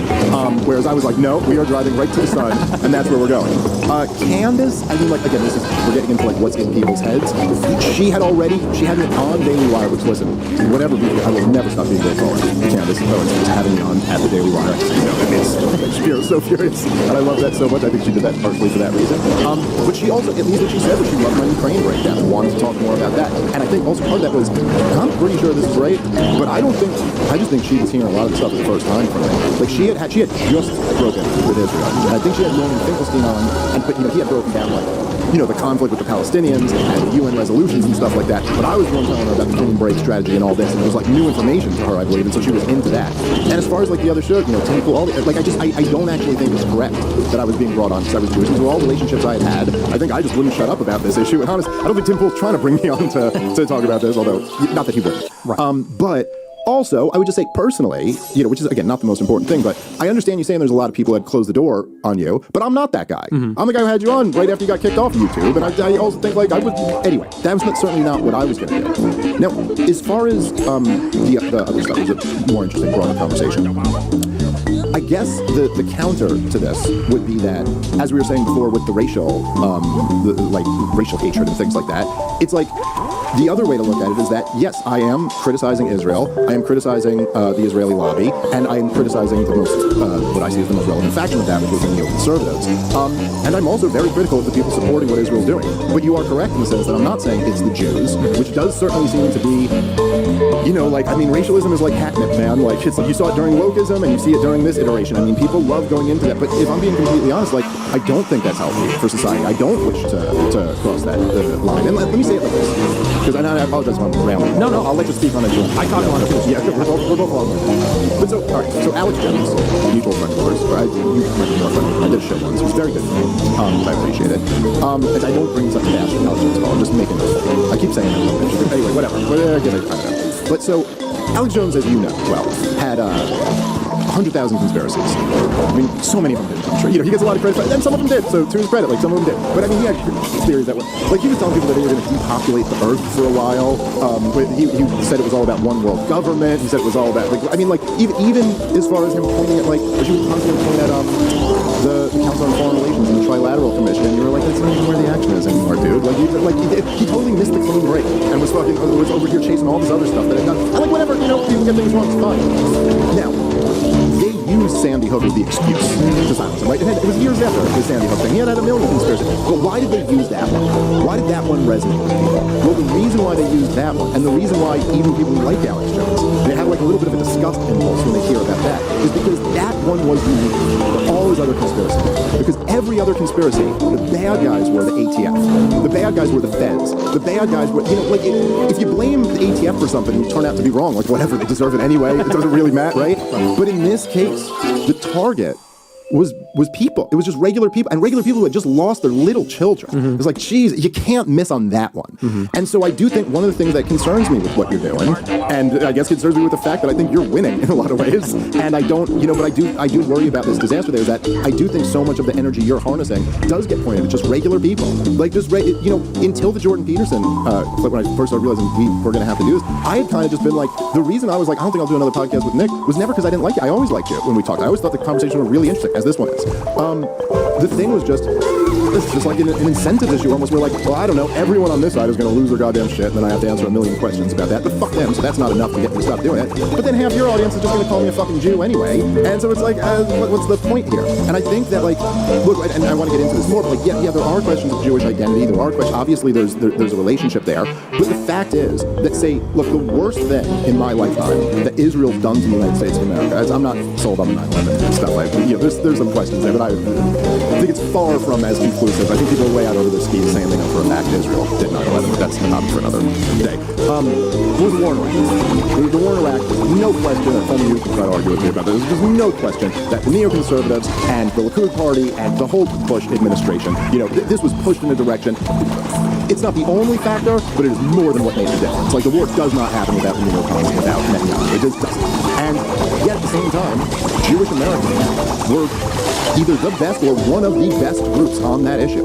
Jews opposed the war in Iraq way ahead of the general public. And right-wing Christians were the worst group on that. And so, but again, my target isn't them. My target isn't the people. My target is the people who propagandize them into believing that. And so if the thing is hey, I stopped short at actually naming the Jews, it's well, yeah, because I don't think that's right. And I don't, and we can get into more of this, but no, Barry the dentist has nothing to do with any of this. And he, and I think on some level, maybe I'm wrong, but I also don't think you're really trying to gin up hatred toward that guy.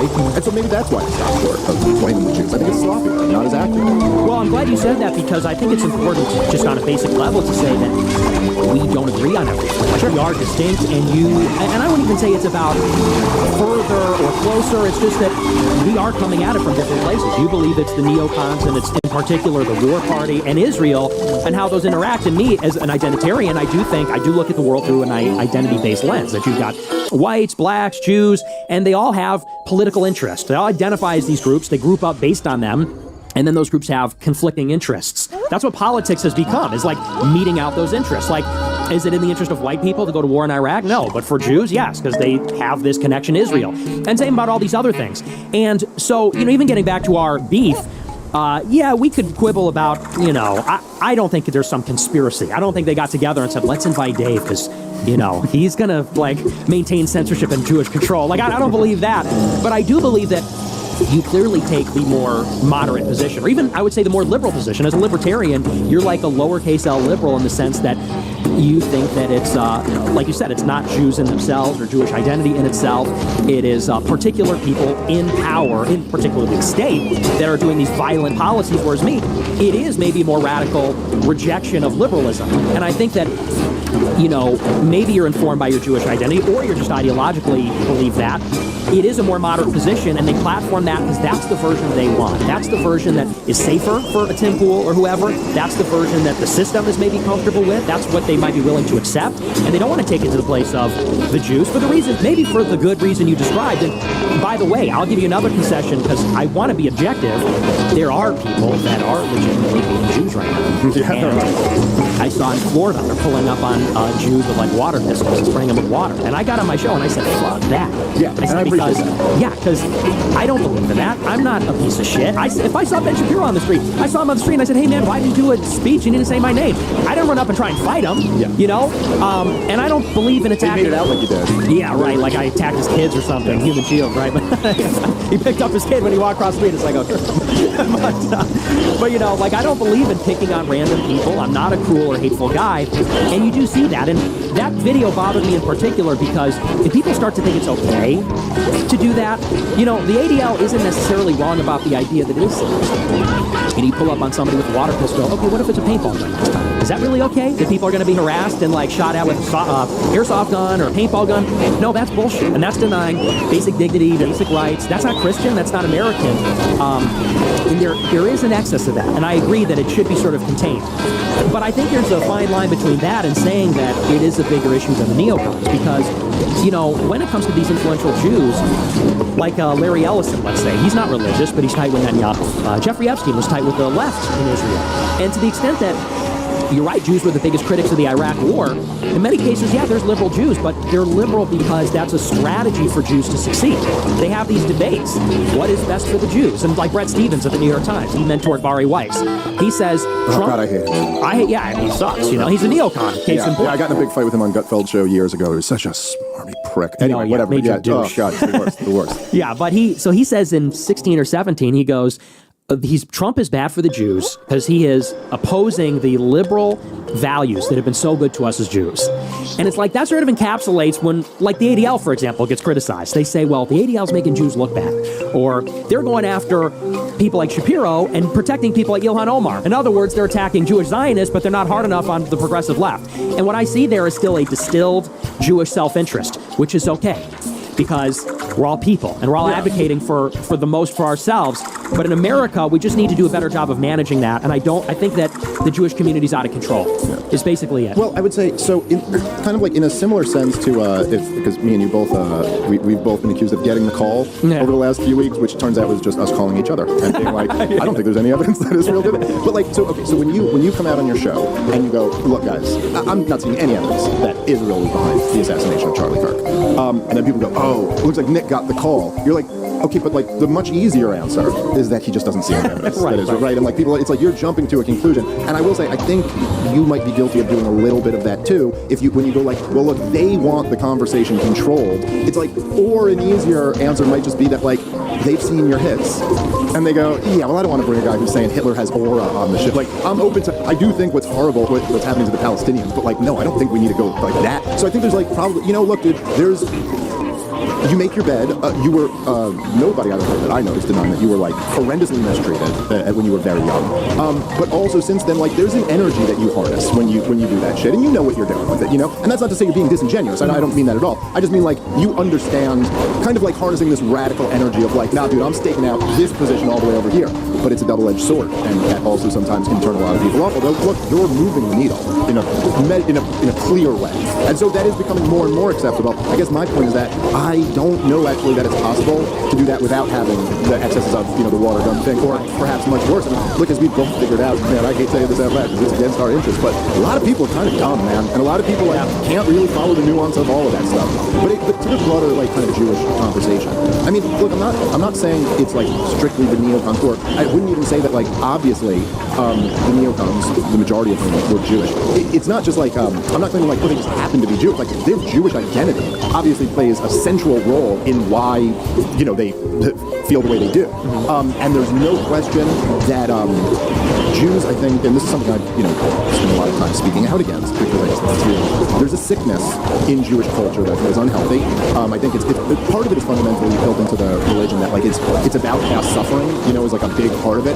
But the Holocaust looms so large, in particularly my parents' generation and up. I think not as much with the younger generation, but it looms so large, and there is this kind of feeling of look, the Holocaust happened, and then we created our own state so that it never happens again. And anything short of that means another Holocaust happened, and it's not right. It just doesn't make any sense.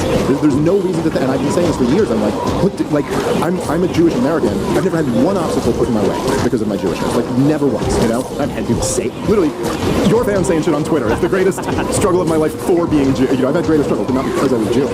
And I think what's appropriate when you hear the story is oh my God, your grandparents were so horribly mistreated in Europe, and then you came to America, and now these are 2% of the population that are overwhelmingly successful. I think the attitude should be well, we're really grateful to America. We really love this country. We should have nothing but loyalty to it. So I'm against the fact there is something like that in Jewish culture. But then again, I think it's only reinforced by people, when they see people who they perceive as being neo-Nazis, to be see, that's proof. That's proof that in fact there is this huge threat. And I think in some way, it seems to me it's almost, in some ways, you and the Zionists have accepted a fundamental framework that I think a lot of the rest of us are trying to push back on, which is that to oppose Israel isn't to oppose Jewish people, and that's kind of stupid. This is an actual government. Now, also, I should add, all these things are complicated and intertwined. There is no question that part of the reason why Israel has become so dominant,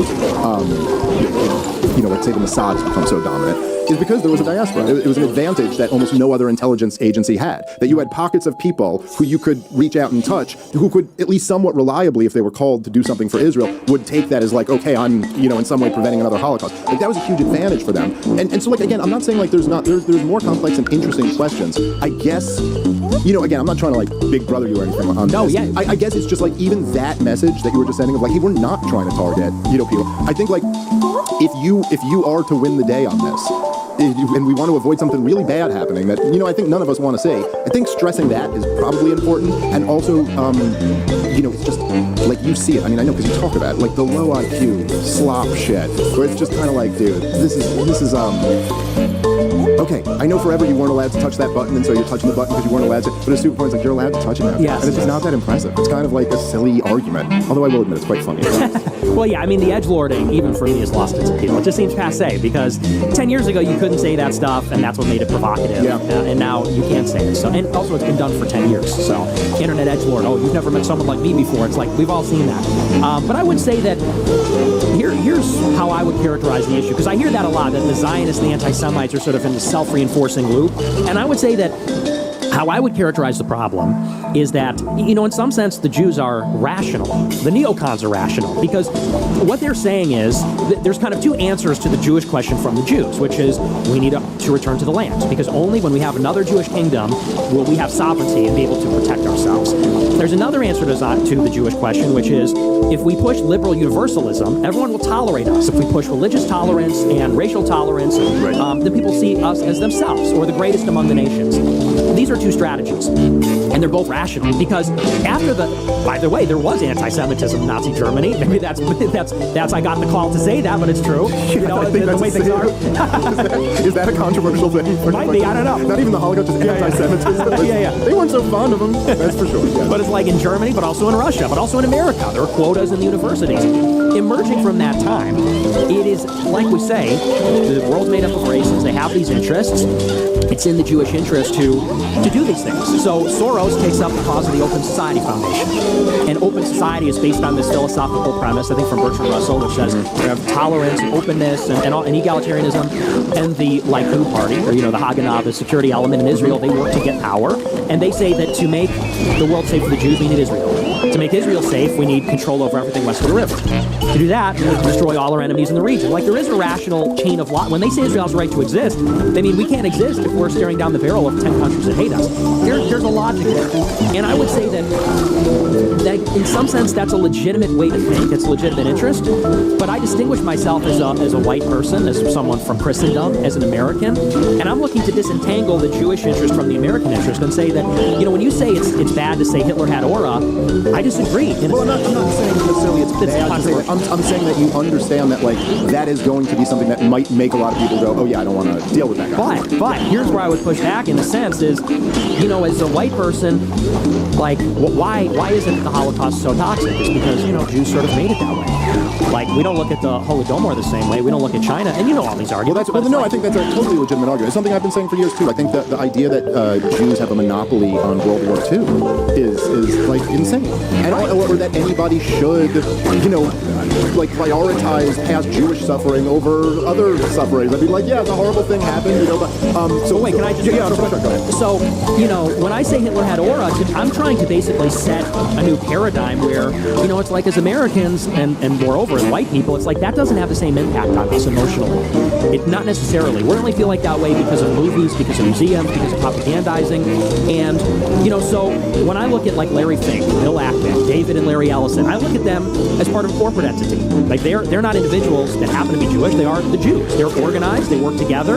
And as an American, I basically want to take power from them and give it back to Americans. And that necessarily is going to make them weaker and more vulnerable as a community. And so when they say that's anti-Semitic, it's like, of course, everything that's taking power from them to give it to us is going to inherently like bolster the narrative that they're becoming more vulnerable. But it's a necessary part of getting power. Yeah, I kind of get what you're saying. Like, I used to say it. Like, I used to say that as long as you if you translate the words right, that like Hillary Clinton is telling the truth. Like in a sense, like when you go they were like Hezbollah is a threat. And the truth is that Hezbollah is a threat to Israel's ability to occupy southern Lebanon. Right. Now, they leave that part out of it, or if they say, like, Iran is a threat, it's a threat to the American empire. Like, it's a threat to, yes, this is, so in that sense, like, when Hillary Clinton had the famous one where she said, I think it was that Vladimir Putin has put his troops right up on NATO's doorstep. Yeah. And then it just shows you, like, the mentality, but, like, she's not lying in a way, right? So I would say, this is how I look at it. I think that in the same sense that right-wing Christians in America were convinced that it was in their interest to go overthrow Saddam Hussein because, he was going to give the nukes he didn't have off to the terrorists who weren't friends with him, or whatever the line exactly was. I think a very similar dynamics going on with Jews and Israelis. I think that there really, if you look at the position Israel was in, say 3 years and a day ago,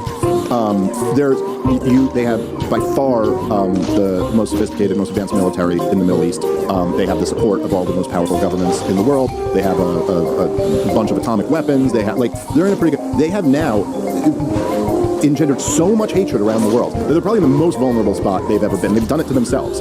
So I think in a very similar sense, it's really actually not in Jewish interest, and I think that's kind of bearing out right now across the culture. I mean, this was terrible. This was the worst thing you could do if you cared about like protecting Jews or not stoking up hatred against them. And so I look at it more like even when you these guys like Bill Ackman or George Soros or people like that. But yeah, you're pointing to people who are in the club. I mean, George Soros is essentially a wing of the CIA. I was literally just the other day because I was looking up. I was doing an episode on General Wesley Clark in response to the latest hit piece on me from the Free Press today, or preceding it, I guess. And I was like, I gotta like look up Sudan. That's the one country on this list that I just haven't read enough about. Like, I read a little bit about it, but not nearly enough. Which is for people like me and you who read books, which by the way does put you in the top 1% of political commentators already. But the thing is, you're just always behind. There's just always 10 books you're supposed to read that you haven't read yet, and you're like, God damn it, you're so aware of what you don't know, And then someone who knows absolutely nothing is like, you don't know what you're talking about. And you're like, I know I don't know what I'm talking about. I know, but you know nothing of what you're talking about. But anyway, so I was like, I literally just Googled it. I was like, so I know that they broke off, and I didn't even know who was involved in it. I know the southern part of Sudan broke off, and there was a civil war. There was like, let me get something like southern. So I just literally Google Sudan, secession, civil war, something like that. The first thing Google gives me is the George Soros, Open Society, why Southern Sudan needs their independence. And you're like, oh, okay, here we go. But if you really, when you look at it, right, and this is true in the Israel lobby itself, it's not all Jews. It is an overwhelming large amount of Jews, and like the neoconservatives were like 80% Jewish. I think that there were Catholics and even some Protestants in there. But even the neoconservatives, right? Like they were essentially all of George W. Bush's men. Like he had Jews all throughout his administration. They were all neoconservatives. But like the boss was George W. Bush, Dick Cheney, I think really was the boss. Rumsfeld, Condi Rice, Colin Powell. These are all non-Jews. It seems much more to me that there's a big club. There's a lot of Jews in there, and there's non-Jews in there as well, and that they are screwing everybody over. And it just seems to me to be more accurate and precise, and not carry any of the baggage that makes people think like you just are animated by racial hatred.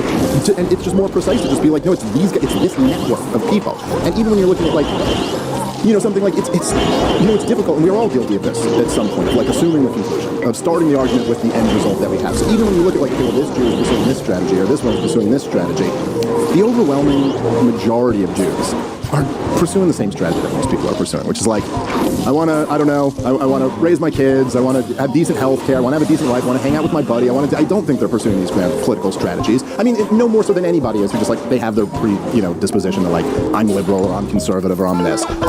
Certainly, I would grant that Jews are probably less likely to go down a path of Jew hatred for obvious reasons, but I think that it's much more like, there are these group of powerful people. They are, by the way, the entire machinery, I think, is actually, I don't know if I want to say it's more based on business than ideology, but business is like a huge, huge factor in all of this, right? Like, it's not as if the Zionists weren't able to gain so much control of the American military machine because simply they tricked everybody or something. It was good for business. And you can watch this. I mean, they went, all the neocons went and they made their independent relationships with the military-industrial complex. Look at all those Bill Kristol think tanks, and who's funding that think tank? Oh, look at that, Lockheed Martin. Ain't that a coincidence? Right. And so in the same way that, like, there are, say, thinkers like John Rawls or John Maynard Keynes, who are like beloved figures in Washington. That's not because any of them read the books or care about the argument. It's just that they prescribe more power for Washington, D.C. And so Washington, D.C. is like, you made an excellent point. It's not like anyone there was like they were reading Hayek or something and then reading, Rawls and going, this guy's arguments are superior. It's just good for business, man. But that's a big part of it. Well, and I don't disagree at all, because that's sort of the nature of institutions. They're self-perpetuating. They'll prescribe themselves bigger budgets and more missions and things. So I totally agree with that. That's the professional managerial class. Right. But where I would push back is saying that, let's say, for example, like Larry Ellison. Larry Ellison, the second richest guy in the world. They're buying media. Him and his son are buying TikTok. They're buying CBS. Who does he put in charge of CBS? Barry Weiss. Barry Weiss was held by Pizzoni and Brett Stevens. It's like, that very clearly is a Jewish club. And they're cutting through society. And yeah, they run in other elite circles. And yeah, they have their accomplices that are not Jewish. Even, look at the Trump administration. Trump brokered that deal. He's a Gentile. But he got money from Miriam Mason. His grandchildren are Jewish because his son-in-law is Jewish. And it's like, it's almost like that exception doesn't prove the rule. And you're right about the Vulcans, Condi and Bush and all them. They're Gentiles too. But it's like, it seems that society is always being pushed by this organized minority. Because you're right, there are Rawlsian liberals that are white, and there are, evangelical Christians that are white that are neocons. But it just seems like the Jews because by definition they're organized in a way that nobody else is. Like Bush is not organized as a white guy, or even very much as a Christian.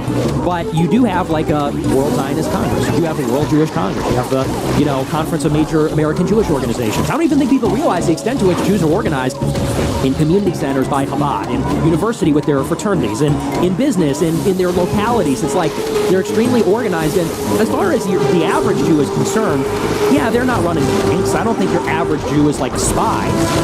But I do think that your average Jew is inherently distrusting of like patriotism and nationalism. It's like Sarah Silverman said when she saw her white boyfriend put a American flag on her lawn. She said it reminded her of Hitler.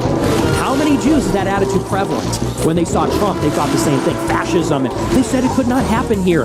It's sort of that same attitude. And I think, here's what I will concede.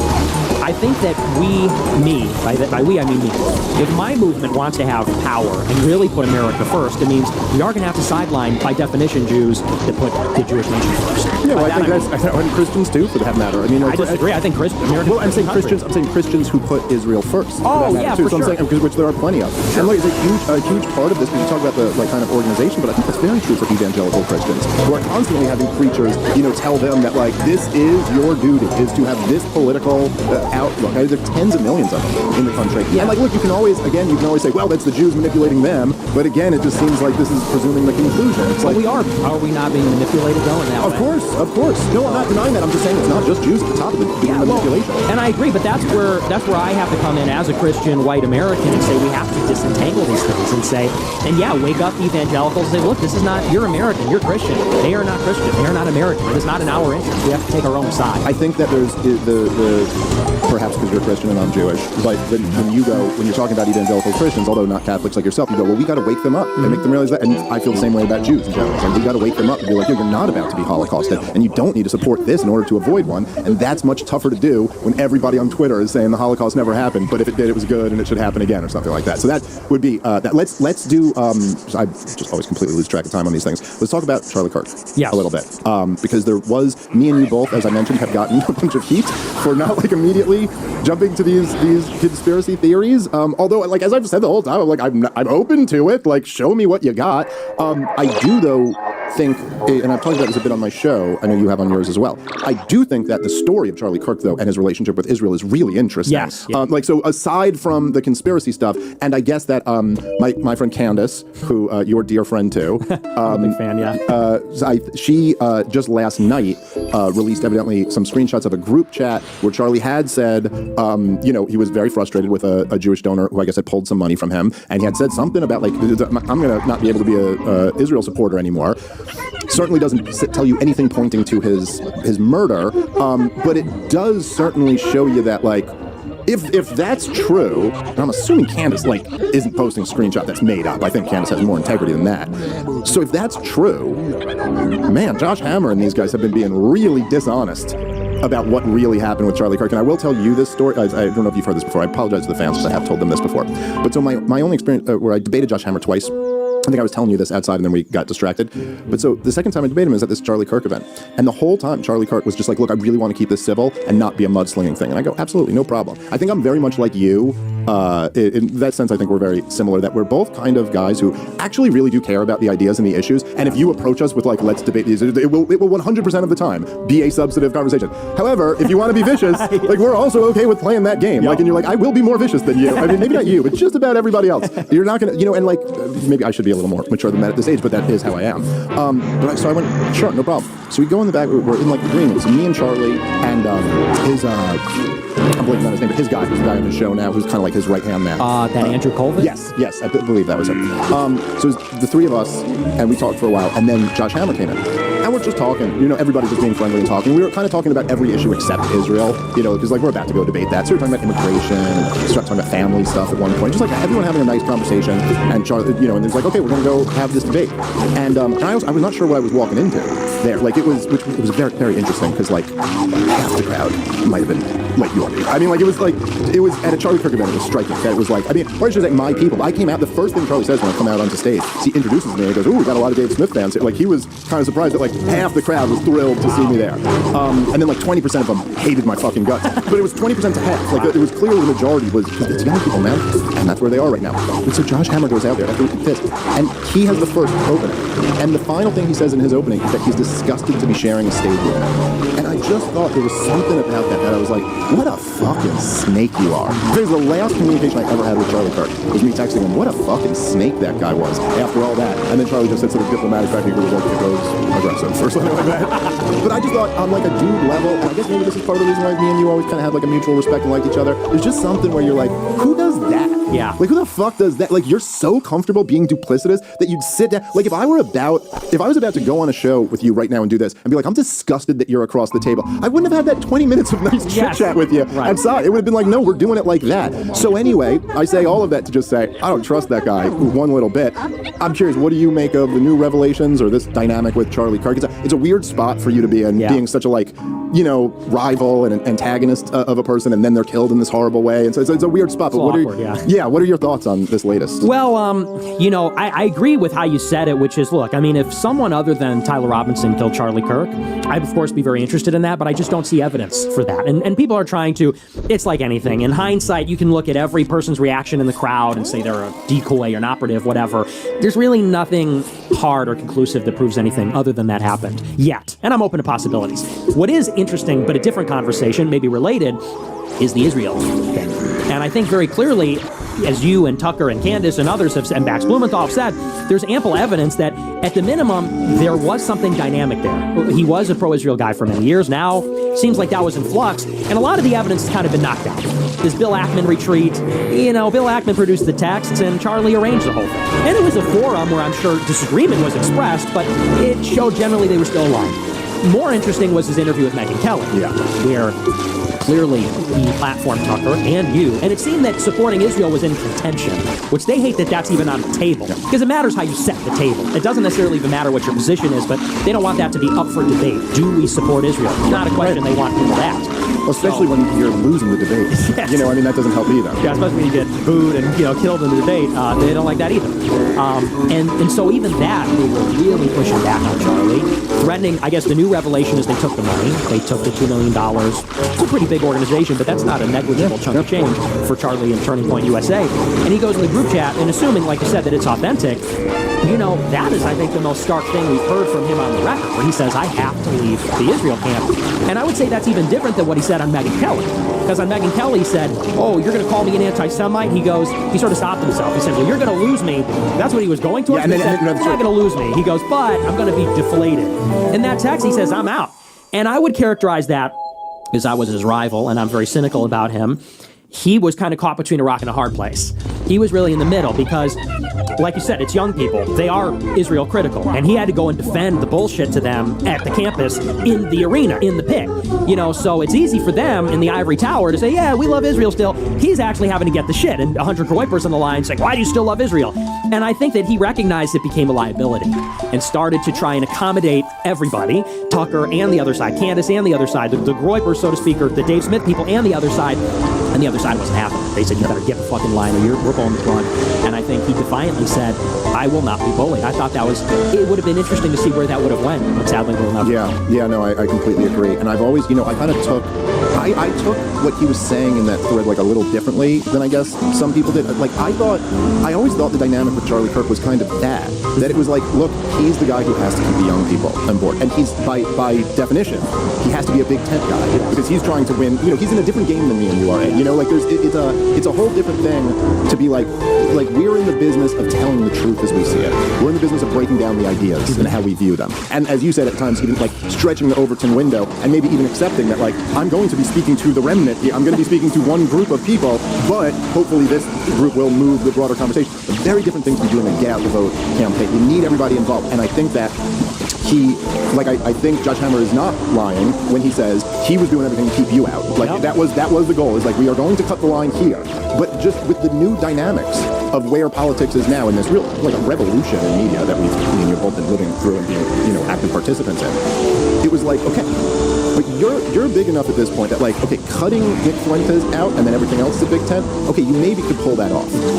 But you're asking Tucker and Megyn Kelly too? And I think Charles was the tent now. It's like, there's no way this works. And so I almost took it when he was saying, I have to do this, as going, I'm going to have no other choice to keep turning. And of course, this is the rock and the hard place, right? Because you couldn't be anti-Israel and run an organization like Turning Points. But also, you couldn't be pro-Israel and run an organization like Turning Points anymore, because you need the kids and you need the donors. And so there's this, and I think that, it did seem that essentially like his calculation, seems to me, I'm speculating a little bit, but that his calculation was like, okay, well, I'll have Tucker and I'll let Dave do this debate. And then I can be seen as like, hey, look, I'm facilitating the conversation, I'll do all this. But that was way too far for the back. They were like, yo, what are you kidding? Like, I mean, these are the people who like, they thought when Mom Donnie say a million things about the guy, you're probably going to be very bad for the city that we're currently in right now, and also it's just like very cringy and awful in a lot of ways. But the fact that he said, why is this coming up in a New York City mayoral debate? Do you favor a one-state solution or a two-state solution? Like, what the hell does this have to do with New York City? But he goes, I favor one state with equal rights for all. And they went, Adolf Hitler. Did you fucking nuts? Like, that was supposed to be the guy. Like, in what world is the bad guy the guy who's going, I think everyone should have equal rights? But so to them, there is no distinction between any of us. You know what I mean? Like, it's all kind of the same thing. And yeah, I don't know. It is very interesting because there's something. There's something revealing about the fact that even, say, people like Megyn Kelly and Charlie Kirk will get the same type of treatment when they step out of line. Right. Yeah, no, I totally agree. And people are, I think, misreading it a little bit. Like he was this it's such an important point you made that we do something different, because when we go on our shows, we say, I think, I feel. He didn't really have that luxury, Right. because he was not in the business actually of telling it like he sees it. He was in the business of, it was more political, getting everybody to vote, keeping everybody happy, pushing directionally towards the right. And so when people say he was going to be this rebel, he had this epiphany, he just had to get it out, I don't think that's it. I think, like you said, he was put in an impossible situation because the underlying reality had changed. The underlying political dynamic. The right-wing youth are what they are, and the donors are what they are. And as a matter of fact, I don't think he left Israel. I think Israel left him. And that's sort of what the text said. He said, they leave me with no choice. Yeah. After they pulled the money. They said, we cannot tolerate, so we're taking the money. And he said, well, I'm not going to be held hostage by your money. I have to side with the ever-growing tent of people that are either indifferent or critical or anti or whatever. And so that is how I read it. And I agree. I mean, to the broader point, even the earlier conversation, Israel is in a lot of trouble, it seems. I was sort of skeptical, but this is very much in flux because it is the right-wing youth. It's Tucker, it's Megyn Kelly, it's Charlie Kirk, it's France, it's Portugal, it's UK, it's Canada, it's like most of America. And, you know, I guess the question is what's on the other side of it. If they win, well, they will have unprecedented power. With Iran out of the picture, they'll be an enormously powerful, maybe the regional power in the Middle East. If they lose, or if they don't get everything they want, then they might be in more peril than ever before. And I guess the remaining thing is kind of where it goes from here with Trump.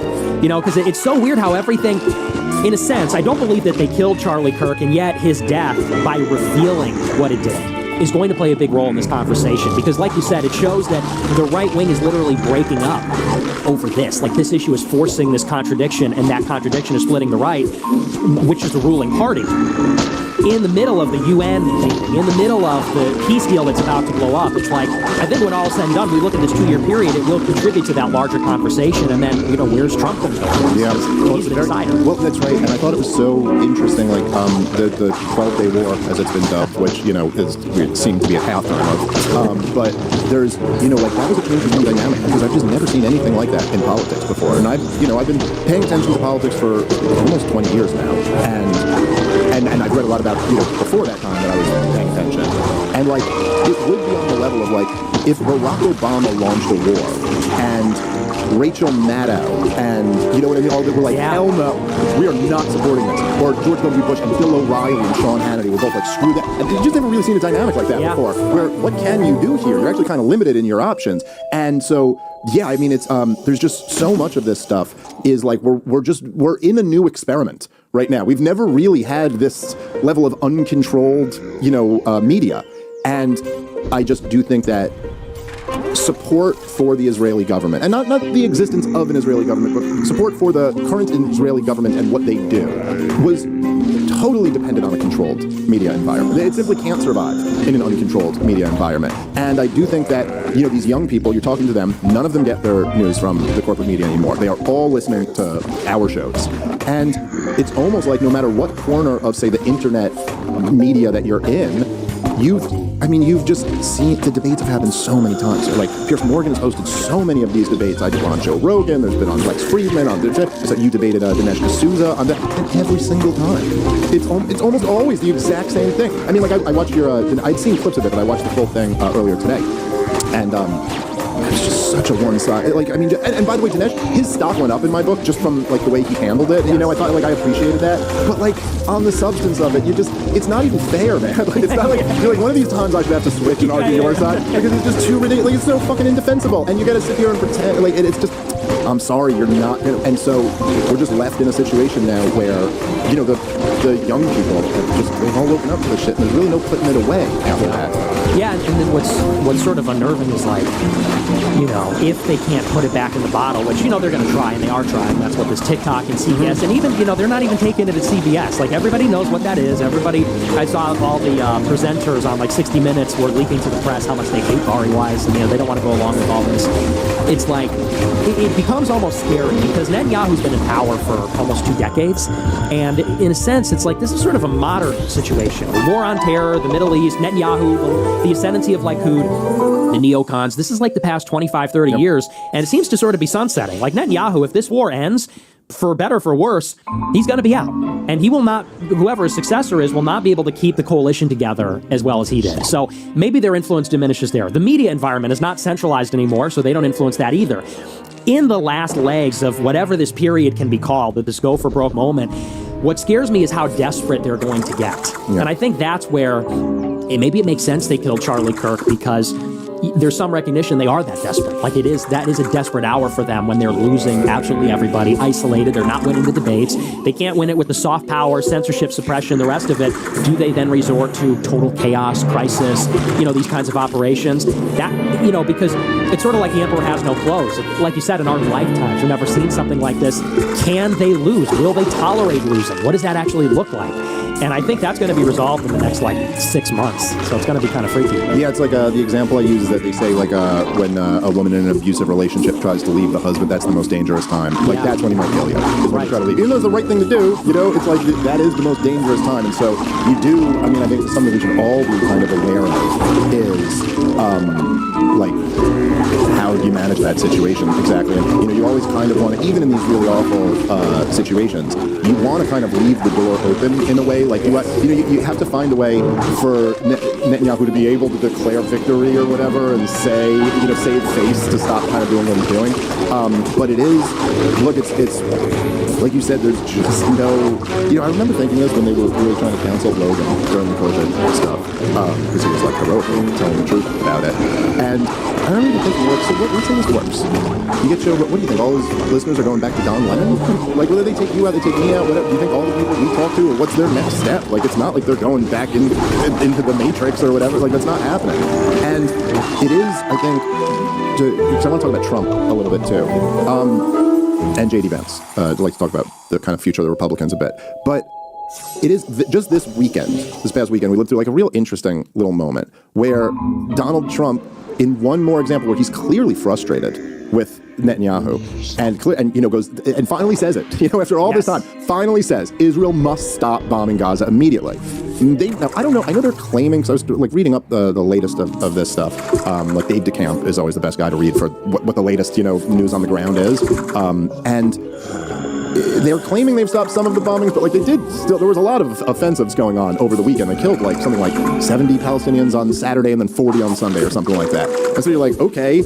But I think, I was saying this on my last episode, I think in a way the more revealing thing is that, first of all, we likely assume Israel's just going to continue doing what they're doing. But even forget that, we know for a fact that even if they did, nothing would change. Even if Donald Trump says, you must stop doing this now, nothing will change if they continue to do it. And that, to me, is so obviously indefensible. That, you have a country who is propping up another country, and that this country's commander-in-chief has zero influence over telling them to stop what they're doing. They don't even get, there was, I'm blanking on who it was, there was someone high up in the government, who said, well, we have no ceasefire in place. Essentially meaning, we could keep doing this, we have not made a deal yet. It's yeah, but the President of the United States told you to stop, and you're dependent on him, so stop. So that's an outrage. All right, guys, let's take a moment and thank our sponsor for today's show, which is Moinkbox. I love Moink. Moink is a great company that's doing a great service for Americans. They're not just delivering delicious meat to your doorstep, but they're also keeping family farms going. The Moink business is simple, okay? Moink meat comes from animals raised outdoors where a pig is free to be a pig. Their farmers are given an honest day's pay for an honest day's work, and they deliver meat straight to your doorstep at prices you can actually afford.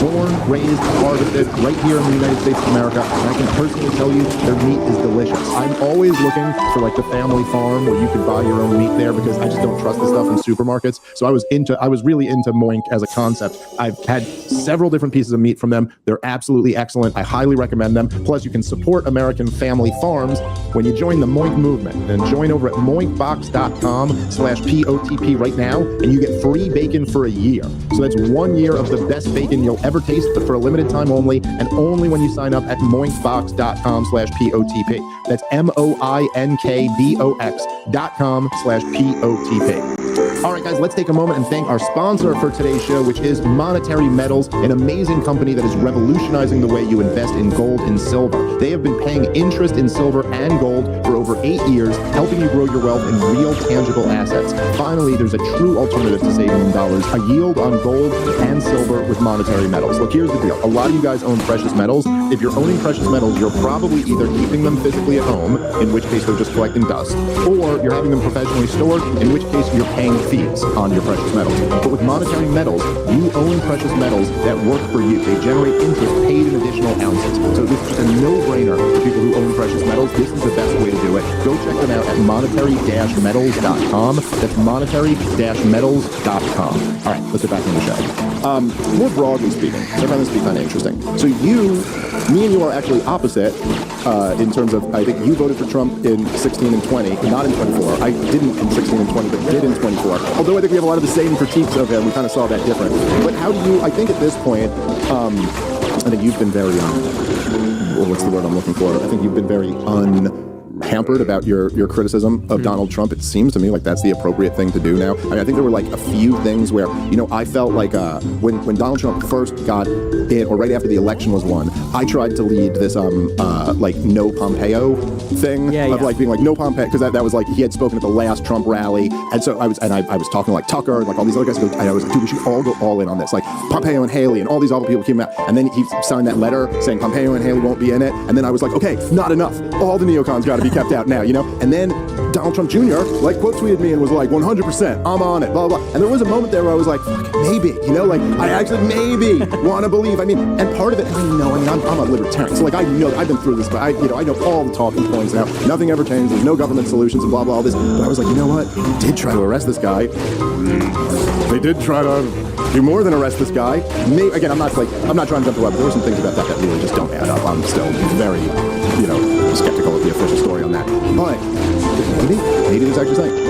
But after continuing to back Israel, the Epstein thing was a big one. The Iran thing was like a death blow. It was just like, and at this point, it's not like there's another election coming up. We already kind of know what the Trump thing is. We've gotten some small wins. The border control is a big one. I shouldn't say that. That's not a small thing. He really did turn that around. He deserves credit for that. But everything else, Nick, everything else has just been a disaster. And so, I don't know, I think we're in a similar place where it's like, no, fuck this. Yeah. I mean, you just can't tell me that it's like we have to just blindly support this while our country is still falling apart. Yeah, I mean, there's just no argument. There, in 2024... Sorry, when you just read me water? Sorry, go ahead. Yeah, no, in 2024, there was at least this argument to be made that maybe it would be different this time. And like you said, you articulated the reasons why. They tried to kill him, they impeached him, they charged him. So the question was, is it going to be different this time? Did he learn? Is there going to be better people? And I get that. So I didn't begrudge people that did vote for him, but there were signs. Nikki Haley endorsed him, and he said we were going to go to war with Iran, basically. He said they were going to bring in the H-1Bs and all this stuff. And, and then they appointed the cabinet within 3 weeks. Rubio for Secretary of State. And I guess the interesting thing I have to say, beyond what is obvious, which is that it's kind of crashing and burning, is I look at a guy like Kurt Mills, Kurt Mills, CanCon, and, he seems like he's a good guy. Like, he's 100% on board, maybe more with you than me, but, he knows relevant facts. And I remember watching him during the negotiation between Trump and, or I should say, Witkoff and Araghchi or whoever it was on the Iranian side. And he would go on Steve Bannon every week and say, any day now, they're going to make a deal, and, Netanyahu's going to be put in his place. And I'm thinking, have you ever seen anything in history? It never goes that way.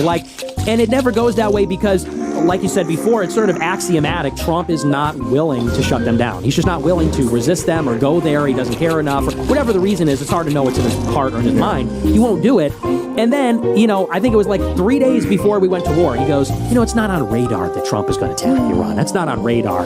It's buddy, read the tea leaves. Of course he's going to go and bomb Iran. So, and I kind of get where you're coming from about the Pompeo. I was even skeptical about the Pompeo thing, because I said, they got a list of these people they're going to put in. And that's why I'm a big believer in this. It's not even, people say, are you going to vote for a Democrat? You got to think beyond that. To me, it's just about rejection.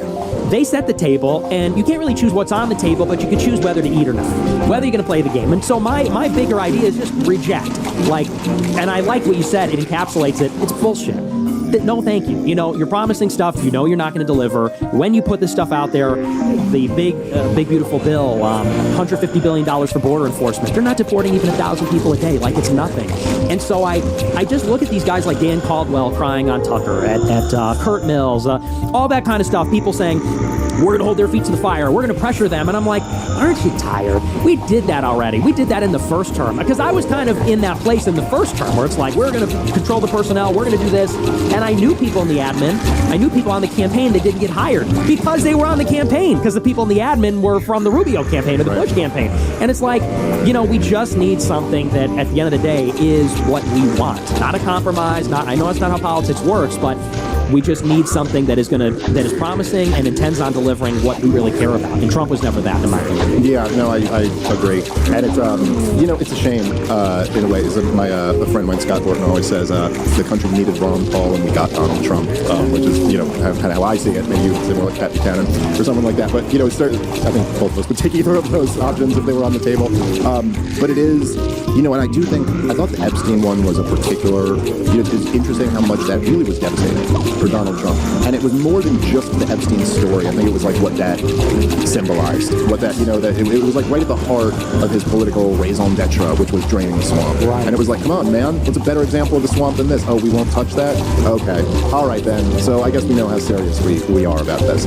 And I got to say, I mean, I see nothing promising about J.D. Vance. I think my view of it seems to be, I do think that he's like maybe kind of sympathetic to, like, you know, my foreign policy views, and I think that he does seem to err more on that side, but I just don't think he has anywhere near the stones to, like, stand up to anyone. I think he wants to be president more than he wants to care about that, and that right there is that's the deal breaker then. Okay, then, so you're not, and again, to your point, I think, which I would just maybe modify, and I think you probably agree with this too, it's like, I'm not even against compromise, but there's got to be a compromise. Yes, there's got to be like a reasonable compromise. Like, I am willing to compromise on a few things, but the compromise can't be I have to bend over and grab my ankles. Like, that's not that's not a reasonable compromise that I'm trying to sign up to. So it's like, I just don't, and I wonder, because, you know, like, there's always two ways to look at this. And, like, the conventional political thinking, the Charlie Kirk thinking, would be like, well, any dissension here only helps the Democrats, right? So if we're not all rallying around them, then we get the Democrats who are the worst, you know, biggest threat. But, of course, I think our rejoinder to that would be that, like, well, no, not releasing the Epstein files is what gives and when I say file, you know, just not getting to the bottom of it. That's what gives them that. And what is J.D. Vance going to run on?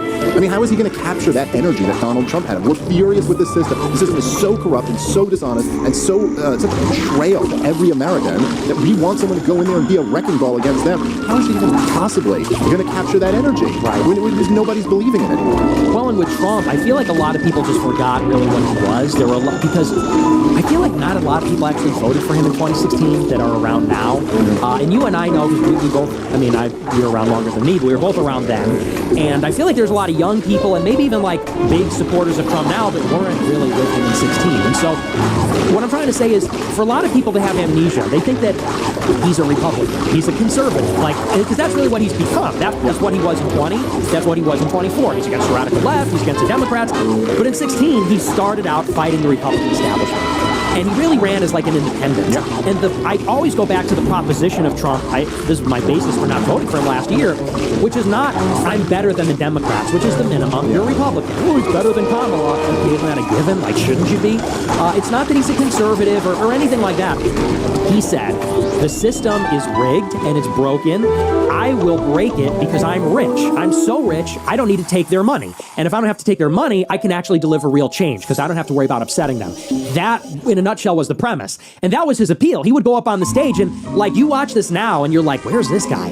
That famous clip where he goes, they're booing him. And he goes, that's all donors in the audience. So I don't want their money. I don't need their money. And everyone resonated right, left, and center, said, yeah, fuck the system. That's true. They're bought off. That's why nothing ever changes. He's rich. They can't buy him. That was the idea. Obviously wasn't true. Then now in 24, when he got 200 million from Tim Mellon and from Elon Musk and Ken Griffin and Mark Andreessen, the usual suspects. And with J.D. Vance, like you said, it's just even worse. It's disgusting that anyone's even considering voting for him, to me, because it's like, at least Trump had kind of a claim to be that guy, because he was this like bombastic billionaire from the private sector. Vance is like your prototypical political artifact, like a creation in a lab, like fake career, fake name, fake book, patrons in the CIA, like he's a nerd, he's not even really that conservative, you know, the fake conversion, maybe he's a real convert, but it seems too convenient.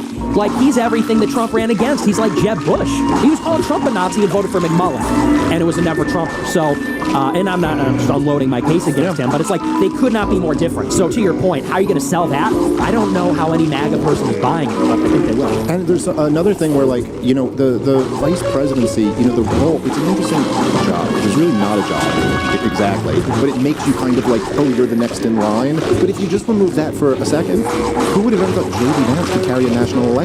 J.D. Vance is not Donald Trump. Donald Trump is the most famous human being who's ever lived. He's bombastic and charismatic and just like owns a room like no other. Like, really, it's like there's a unique gift in this way. Unfortunately, all of these gifts are only for like marketing and promotion and running. It's not like there is no governing, you know, ability at all. But like J.D. Vance doesn't have that. He doesn't have that factor, the Hitler aura.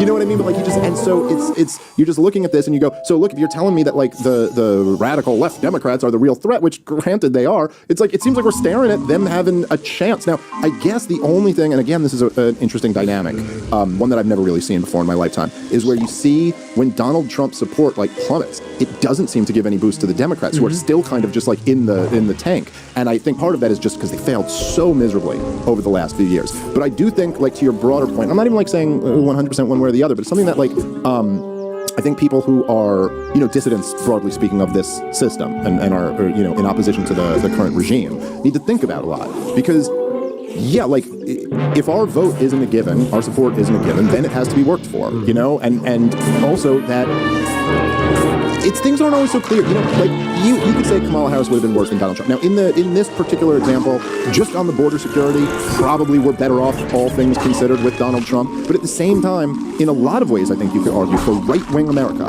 it was better that Joe Biden won the 2020 election. Yes. Like, things improved in a way that you really could not have imagined them improving under Donald Trump. And I mean, culturally speaking, like, even after Donald Trump won in 2016, the culture didn't swing to the right. The culture swung even further to the left. The culture only started swinging back to the right when Joe Biden was in. It actually was easier when there was a brain-dead president who represented the Democratic Party. We had the wins, you know, in Twitter and the stuff I was talking about with like Target and Bud Light and all this stuff. And so, like, it's just not so, you know, it's not always so obvious.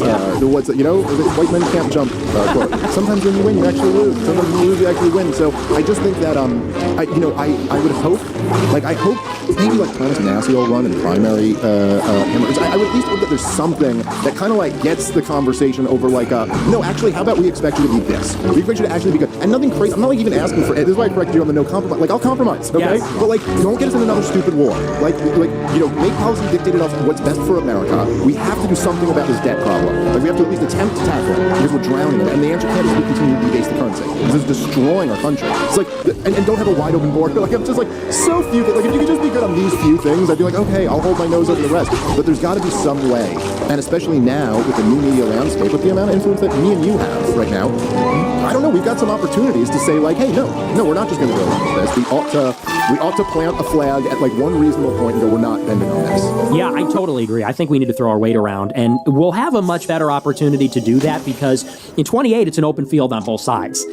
In 2016, 20, 24, Trump was like the 10,000-pound gorilla in the room, immovable. Like you, me, all of us put together, like no one was going to knock him off that trajectory, which is why maybe it was naive for me to like withhold the vote outside of like reasons in principle or for rhetoric.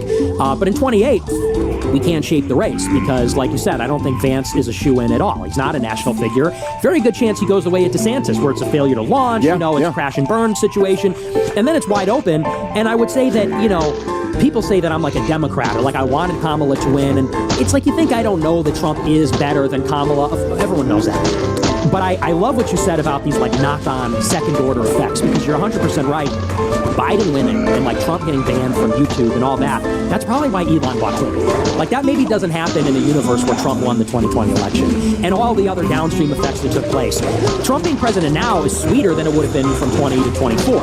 And you could have never predicted, like you said, that Biden wins winning would force the pendulum to swing in the other direction. I think there was something true about, Trump and Kamala in 24. If Kamala inherited the war in Gaza and the Ukraine war, would we get something insanely radical in 28, like a real reset? Maybe. You can never know.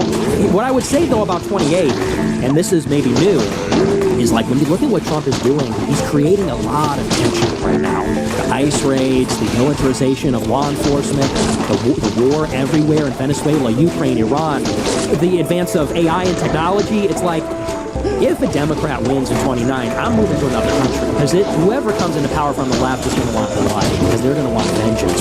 If they regroup, that's sort of presumptuous. If they regroup and reorganize, they're going to kill us. Because, like in Chicago, I live right by where this is happening.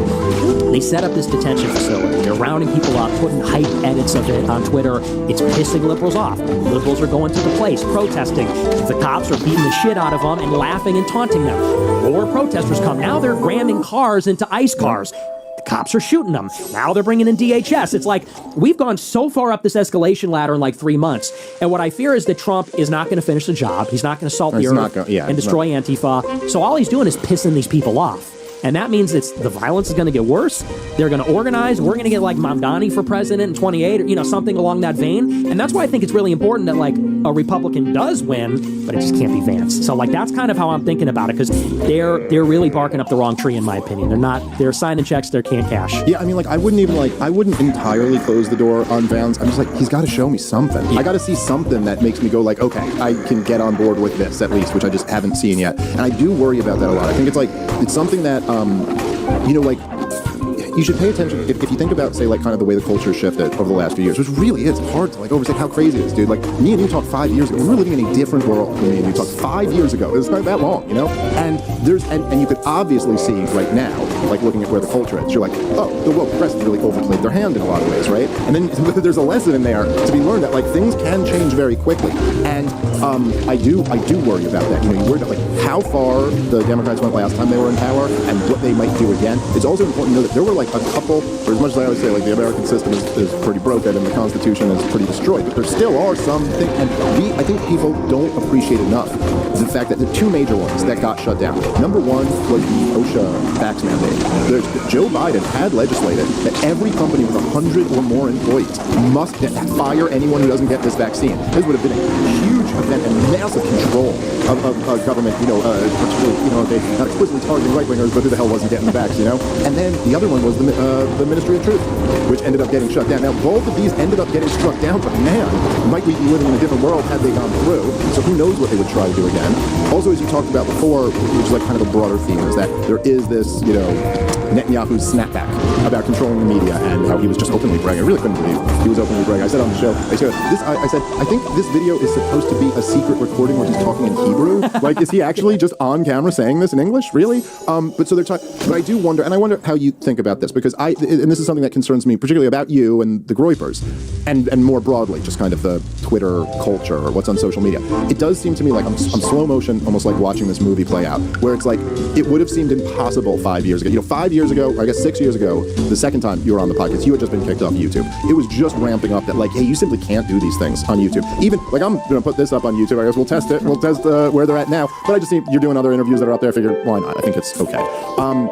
We're in like, you can say things on Twitter now that you couldn't have dreamed of saying. But now that the censorship regime has been rolled back and like Nazi shit is just flooding in, it does seem to me like, oh man, this is like setting up the pretext. It's setting up the pretext for like, hey, you guys wanted to have freedom of speech? Well, here's what it actually looks like. Now can we all agree that this must be shut down? And like, no, I'm not saying I know that's going to happen, but it's a real concern of mine, and I wonder what you think about all that. I totally agree. And the first time that kind of was clocking to me was when, I think it was on Fresh and Fit, and I love Myron, and I like Fresh too, but it was on their show where I think some like ghetto black woman said like, fuck F the Jews, and we love it, and it went like super viral. And, like, yeah, I think I saw this clip, yeah. Suspects seized up on that, and it's like, and I didn't say anything to him privately, but you can see where that's going to go in very short order, where there's no shortage of stuff like that you can find, that certain people are putting out there on a daily basis. And it's not measured, it's not nuanced, there's no point, it's just vulgar. It's vulgar, it is hateful, it definitely probably crosses a line.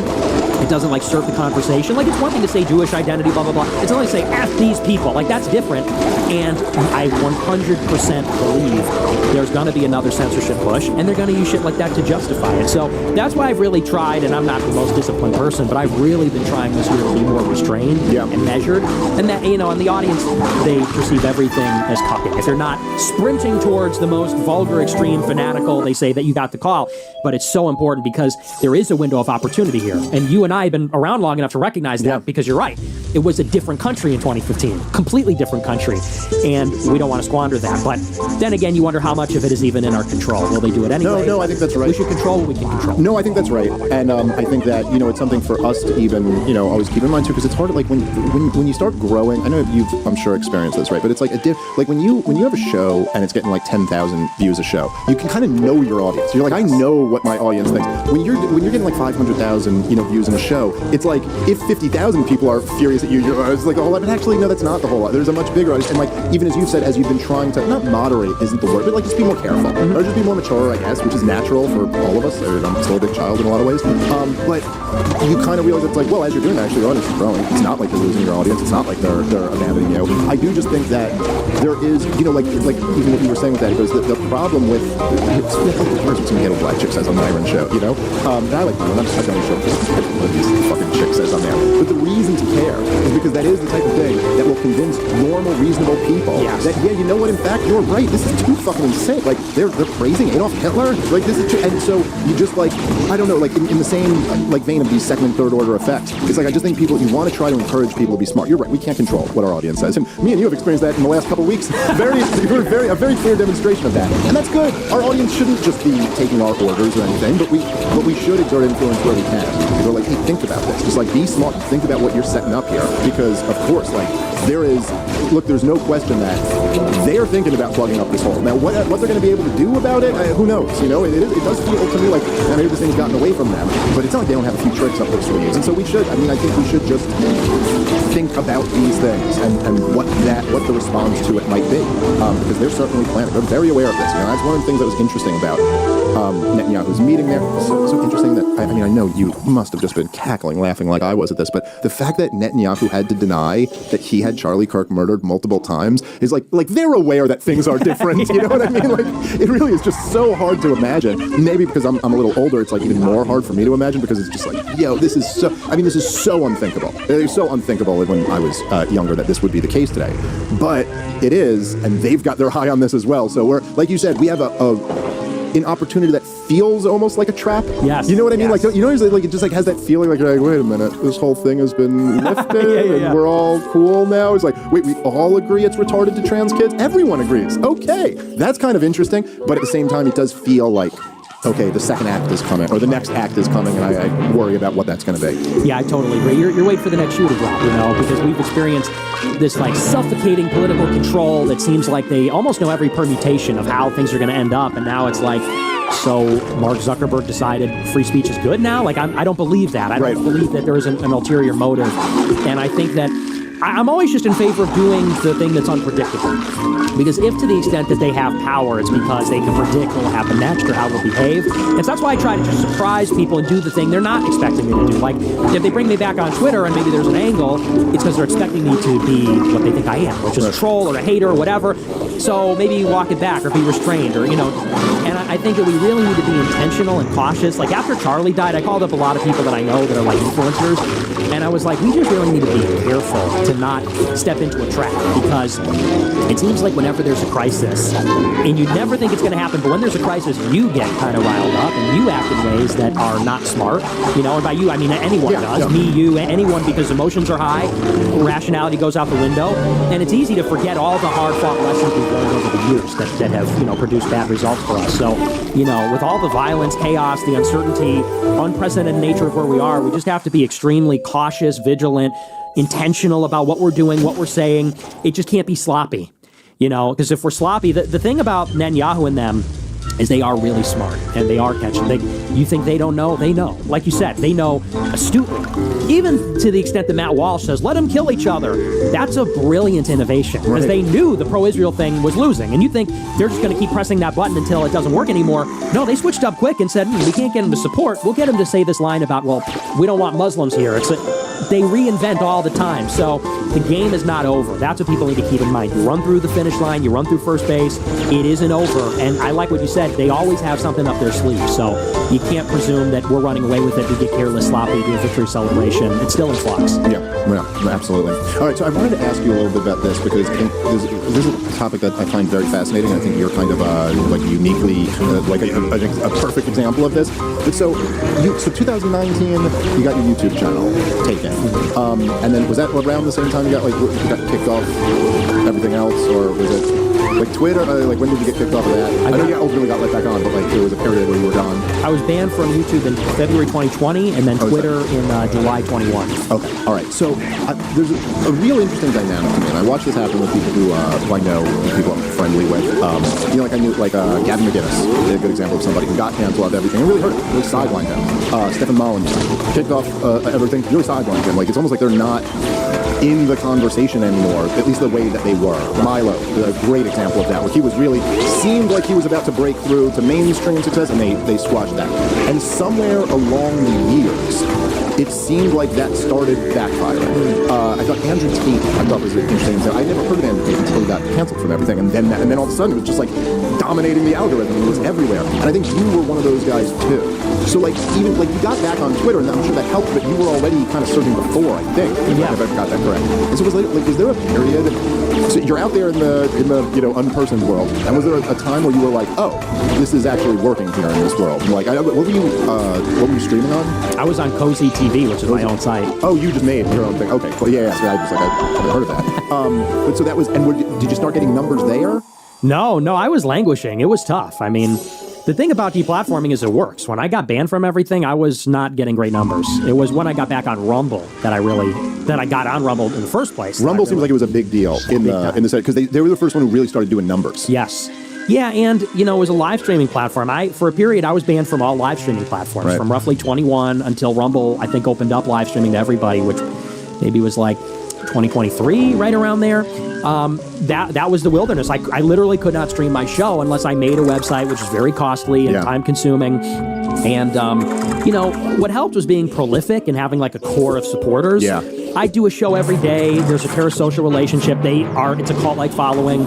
But a lot of these guys, they either stop making content, like Molly, they upload it to a platform that doesn't work. Like BitChute was pretty rough in the early days. And Gavin put all his stuff behind a paywall. And that's just, in my opinion, a bad business model. Because it's like, you got to give out the free samples to get people to walk through the door. Right. And when it's to pay to get in, you don't get the conversion. You don't get new listeners, yeah. Exactly. So I had a strategy where I said, I'm going to take a financial hit. Like, I made no money for 2 years. But I knew it's like, if I keep people coming through the door, eventually things will change. I can still make a little money if it's free and if it's good. And that's how I was able to just kind of like survive, but I'm still dependent on platform access. Yeah, but it does, okay, fair enough. But it does just seem like, whatever, if the goal was to shut you up, well, that certainly didn't work out very well for them. And there does seem, I think there's just something interesting about the fact that it seems, at least like we were just saying, waiting for the other shoe to drop, but it seems at least for the time being that the cancel thing just stopped working and actually started like kind of injecting more life into the people who were getting canceled. Like I thought, like obviously you're saying these years were rough, but on net, I think you may have benefited from that. And maybe I'm wrong. Because maybe if you were just on YouTube and Twitter this whole time, you lost out on a lot from that. So like maybe I'm wrong about that, but at the very least it seems to have not worked or something like that. And I thought Andrew Tate and Alex Jones too were like kind of examples of that, where it was just like, that's not, you didn't remove them from the conversation. They're more, like all three of you guys are more present than ever, whereas some of those other guys just like never kind of got back to where they were. I guess Gavin is back on Twitter now, I think. Just last week, I think. Yeah, to me, it's more, in my opinion, a function of your strategy and just kind of, it seems that the people that have survived the longest are the people with a show. Only because if you have a show, people know when to tune in. It is every day. Like Alex Jones does 3 hours every day. And he's on radio, which really helps. I don't think he ever got censored from there. But I was never a believer in the Streisand effect thing, because it's like I can't process credit cards for my business. They're like, there's no Streisand effect where you can't make money, you can't have a bank account, and all that stuff. So it really, in my opinion, was Trump got banned from everything. And I think venture capital and private equity, they do what they do best, and they looked at him like an undervalued asset. And they came in and said, this guy's banned from everything. we can actually upset Silicon Valley and the market there if we make censorship-proof Rumble.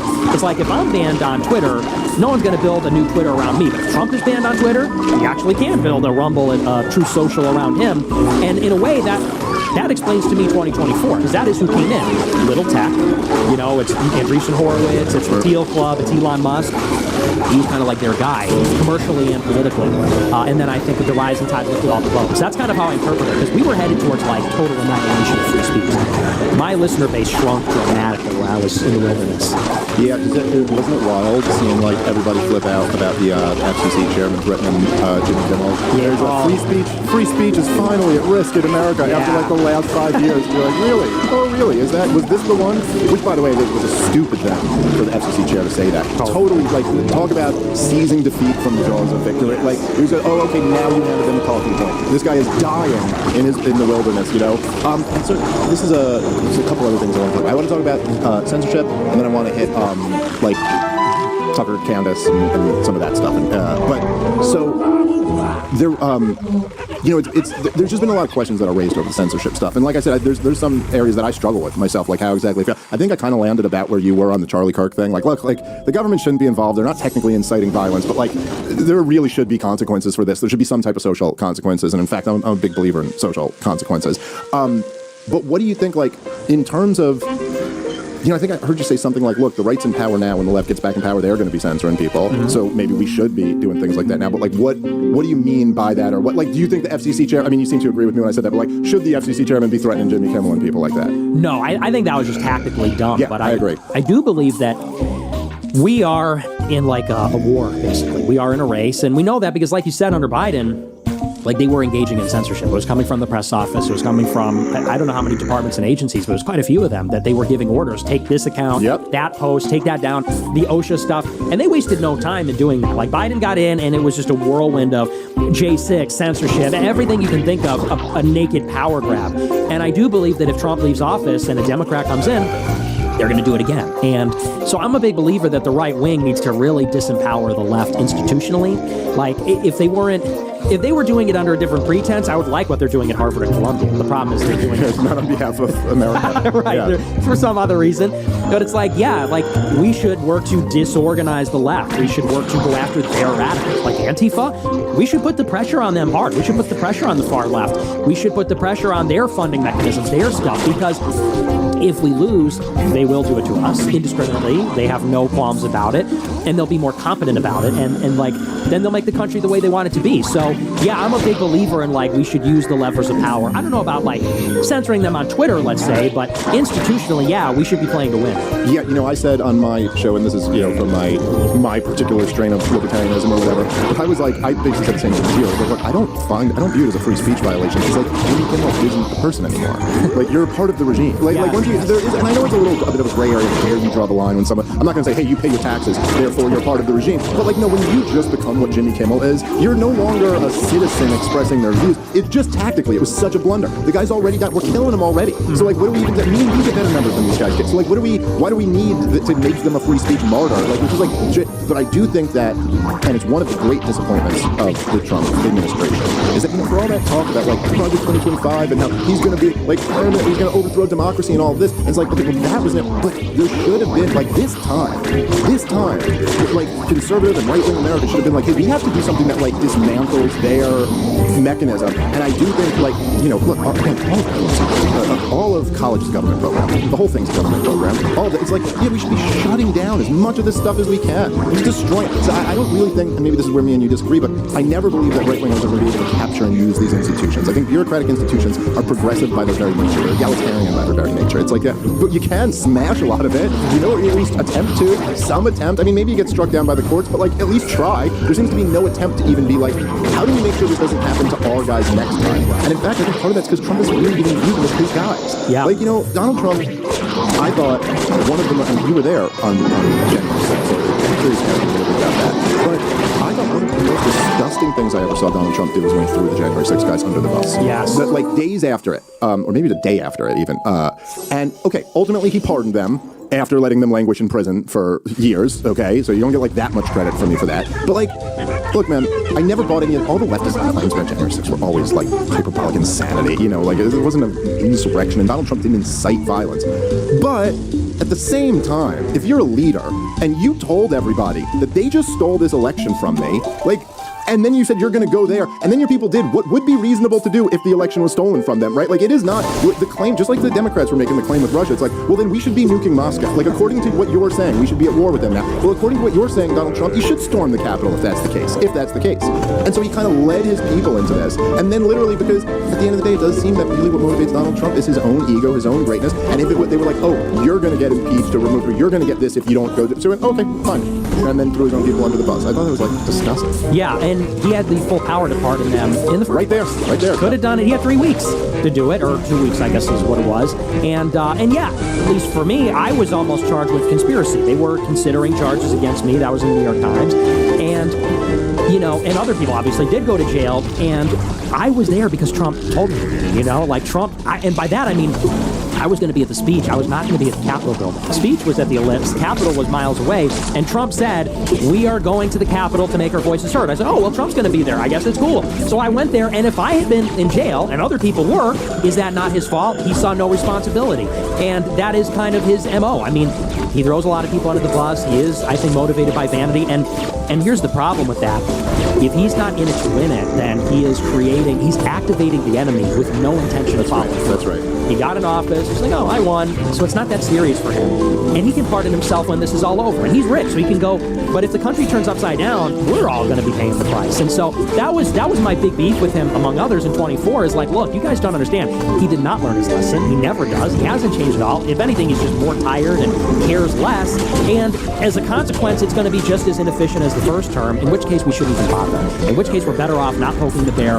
Let's just let Kamala catch the hot potato and forget about it, because he's going to start something he can't finish. That was kind of my problem. Yeah, in a weird way, it's kind of true about the people who stormed the Capitol building, too. Like, you're like, yo, I don't think you realize what you're doing. I know you think this is funny. Like, I know you think it's funny. Oh, you farted on Nancy Pelosi's desk? That's really funny. Yeah. Hey, you know what government is? It's not your friend. You know what I mean? Like, these are the biggest, most powerful gangsters in all of the land. And, like, they're going to crush you and lose no sleep over it. And, you know, I was, like I said before, like, I voted for Trump in 24. I didn't vote for him in 2016, but I was rooting for, like, I couldn't help it. I mean, like, the 2016 election day coverage will forever go down as just, like, the greatest thing ever. Like, the montages of MSNBC and the Young Turks and all this stuff was, like, but I guess I'm friends with the Young Turks now because we're all against the genocide or whatever, but, like, at the time, it was just, like, so amazing. 2020, I wasn't even rooting for him because I really did feel exactly that, especially I was just so furious at him for the year that was 2020. I mean, like, talk about just, like, my God, what a fail. Like, in the moment of your life, you were in the seat of power and failed so hard. And just, you know, instituted totalitarianism in the United States of America. It's like the craziest shit ever. And I did feel exactly like you felt. When people remember back in 2020, it was such a crazy year with the mass riots in the streets, and the censorship, and the lockdown, and all of this. And I was just kind of like, what do we get for this? Like, it's okay. Like, we're kicking a hornet's nest, and without a plan associated with it. Like, for top marginal tax cuts or something like that. Like, what is the? And it just seems like, which you get from Dick Cheney anyway. You know, like, so it did just feel like that. And I think that's a really wise observation that, like, you never want to, you know, like, it's the same way I feel about January 6th. Like, what are you doing? Are you overthrowing the U.S. government right now? Because if you are, you better fucking be prepared to do that, you know? Like, it is not wise to do that. Oh, you're just doing it with no strategy. Oh, we'll just take selfies inside. Like, okay, all right. I don't think you guys actually realize what you're dealing with. And I think, particularly in the United States of America, where we have this kind of, you know, we're a very, very wealthy country, and we have an enormous powerful government, the most powerful government in the history of the world. But generally speaking, like, if you don't cross them, they're fairly polite to you. You know what I mean? Like, they're not like, it's like, hey, you get your taxes in. Like, listen, we're taking half your money. You have that in on time to us. But as long as you do that within reason, you know, you can kind of, and people get very comfortable and kind of like are a bit removed from what the real nature of government is. And you don't understand that it's like, look, man, like, John Brennan might seem fine when he's on TV, but you cross that motherfucker and he will kill you and not lose a wink of sleep over it. Like, these are people who will launch wars on false pretenses. These are people who will back both sides of a war and just let the killing happen, you know? And man, you really want to be careful about crossing them. Okay, so the January 6th stuff is where these accusations of you being fed have come from, which, you know, full transparency here, I do not believe that you're a Fed. I fucking never. Everybody, you're a Fed. Everyone's a Fed. I don't know who's a Fed and who's not a Fed. But I know that this was something that, you know, Tucker had said, and I think you were very upset by this, and understandably so. I think that that's it's a particular type of accusation that is, it's a very frustrating one, I think, in a way, because it's kind of like, oh, everything you said is undermined now, right? Like, I don't have to deal with anything. And I think that, anyway, I understand why that upset you a lot. But I think from what I've heard, a lot of this comes from the January 6th stuff and the accusations that you were encouraging people to go into the Capitol. So what's the deal about that? Well, it even goes back to something else, which is the Joe Kent story, which I brought up before, because I was at January 6th, and at January 6th, I got up there and I gave a speech. And in the speech, I gave speeches at all these different times. I went to Atlanta State Capitol, Harrisburg, Phoenix, Lansing, and even D.C. And I gave speeches at Governor's Mansion, state capitals in D.C. before. And J6, we thought it was going to be the speech on the ellipse, and then we were going to maybe do something at the actual Capitol building, although I wasn't going to be there. But there were plans for there to be stages there. And so like I said, I went to the speech. Trump said, go to the thing. We went to the thing, and somebody said, you got to give a speech. So I said, okay, find me a megaphone. I get a megaphone. I jump up on a thing, and we're like 500 feet from the Capitol. We're not even near the building. We're like on the street next to the lawn. And in the speech, I said, we're taking the Capitol back. Keep moving. Take down the barriers. And then we left. We didn't go in. I wasn't even close to the building. And this video had been out there for a long time. And people knew I was there and didn't get charged. I got my money frozen, although I wasn't public about that. I got on the no-fly list. I went public with that, went public with the money later. There was never an accusation until like about a year later. And then people started to create this story that, that I was leading people in and I didn't get charged. Now, where it started with Tucker is with Joe Kent. Because now, 2 years later, I make potentially Joe Kent lose the election. And Joe Kent is a close friend of Tucker's. Right. Joe Kent is in the CIA. And that is how we attacked him. We attacked him on that basis. And of course, it was in self-defense. He said that he disavowed me, condemns all my views, we're keeping you out. And I looked at him as very threatening because like we talked about before, he's kind of boxing me out intentionally. So we made him lose. And it was a couple months after this is where I first got the inkling of it. Michelle Malkin, who's a good friend of mine. I know Michelle. I've had her on the show before. She's great. She's amazing. Yeah. And she's married to a Jewish guy, so you can't be mad at her. But, good woman. And he's great too, actually. He's pretty based himself. But so she communicates to me through a mutual friend that she gets this really weird call from Tucker. She says that Tucker never calls her. Sometimes she texts him and he'll give her a thumbs up, but they don't really talk. She says, but he calls her out of the blue, asking about me and asking about Kanye. Did Nick make Kanye go crazy? Did Nick try to take Trump out at the Kanye dinner? I don't think anyone can hold you responsible for that. You can blame me for a lot, but that's this one rests squarely on the shoulders of Pete Davidson. We all know that. We all know that. You get your family stolen by Pete Davidson, you're going to lash out at the world. You're going to get radicalized. But so he's calling her, asking about all this stuff and about J6, and she said it was very strange. Like it felt like he was reading from a script. He was asking these questions, and she just told me to be on alert. Then I get a call from Anya Parampil, the wife of Max Blumenthal at Gray Zone. They're doing a piece about me. And she asked me about the Capitol, and I tell her the story. I said I was 500 feet away. I testified. I got subpoenaed by Congress. I said I testified under oath. I did not talk to law enforcement. She publishes this 3-part hit piece about me, saying that I'm basically what Tucker said, that I'm here to make America first look bad, that I'm a Fed, that I made Joe Kent lose. The only reason I made Joe Kent lose is because I'm a Fed trying to whatever. And so I do a big stream reviewing the hit piece and debunking basically the whole thing. Then I get a call from Bryson Gray, the MAGA rapper. Now he's a Christian rapper. He's working for a company called Influenceable, which they pay influencers to push social media campaigns. He goes, my wife just got a new campaign from Influenceable. We're paying people money to post the link to this article with the hashtag FedFuentes. And there's like a whole spreadsheet. It's a whole readout. It said the campaign is Fed Fuentes. Post the link to this article and say these things, and you get paid. And someone posted it. This state representative in New York. I forget his name a long time ago, but he was the only one who had posted it. I put them on blast. Influenceable calls me up. Please stop talking about us. We will take it down. We promise. Everyone's trying to broker this big truce. That's how, because I was pro Tucker. I was a big fan up until that point. And I said, So clearly, because him and Blumenthal are tight, he was fishing, because he knew Michelle, for this story. Blumenthal's wife wrote it, and that was like a coordinated hit job in retaliation for their buddy, Joe Kent, who lost. And anyway, so that's kind of where the rivalry started. And by the way, I know for a fact that at a recent dinner, Tucker, even before he talked shit about me in July, he was pushing that script to anyone who would listen, to other e-celebrities, to students, saying, yeah, Nick is this gay kid, he's trans, and he's a Fed, and he's here to make us look bad. So this was in private, and he was kind of suggesting that on a show, and then he explicitly said it this summer. Well, I guess he implied it with me, because I heard people on Twitter saying this. So it was, which I think I don't remember exactly the details of this, but I think you had said something that pissed me off. Whatever, it's water under the bridge. But I think you had said something that pissed me off, and so I just didn't respond to it. And just like the way people were coming at me was like a little disrespectful. So I was like, "Fuck you! I don't have to answer this." But he said when I was on the show something like we were talking about Ray Epps, and then he was like, "There's someone else who was on camera that says," and he kind of put the words in my mouth. He went, "As I'm sure you know." Yeah. And I did not even pick up on that until like people were showing me the clip of it, and I certainly never thought he was talking about you, and he never said anything to me about that. But then, of course, right, I did see with Candace where he did explicitly say it, and I think, I guess maybe the thing about it is that it does seem, just on the surface of it, I'm not accusing you of being a Fed at all. Like, I don't think you're a Fed. But I guess just on the surface of, if there's a video of you advocating people go into the Capitol, and the way they were just getting everybody, and it does seem like, although you're obviously a lot bigger now than you were then, you still would have been a pretty nice scout to be on their mantle. You know what I mean? Like, it would just be like, oh, wouldn't they go at you for that and try to find some charge or something like that? But is it the case that there's just nothing to charge you with, or what? Yeah, there was nothing to charge me with. I mean, they looked at charging me, but I didn't trespass. I wasn't violent. Would that be inciting? Yeah, something?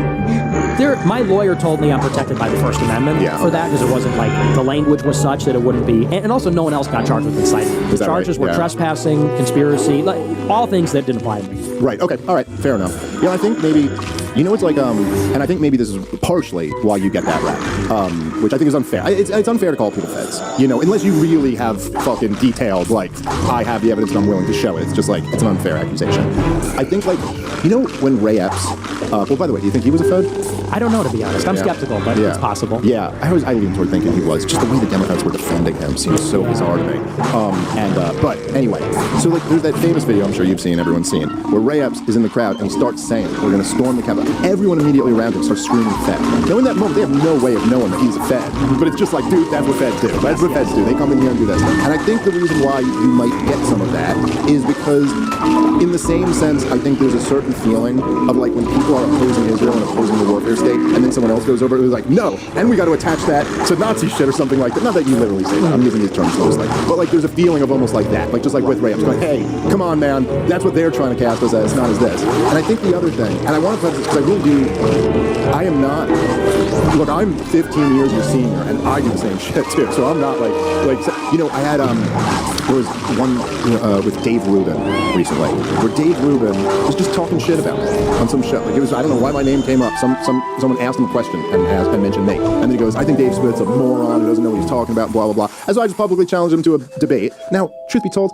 I don't really want to debate Dave Rubin. Who the fuck wants to do? Like, what is this even? Yeah. But it's just like, I don't know. We're in this game, and like, what do you do when someone who has millions of followers is saying I'm a moron and I don't know what I'm talking about? You're weaponizing your audience against me, and I only have one tool in my toolkit, which is I'll debate you. I can't fist fight you. Like, so it's like, okay, so let's have a debate, and we'll see who's a fucking moron. And now I weaponize the audience back against you, and and he accepted, but then refused ever. He's like a bunch of people have reached out. Patrick David tried to set it up. Charlie Kirk actually tried to set it up. It was supposed.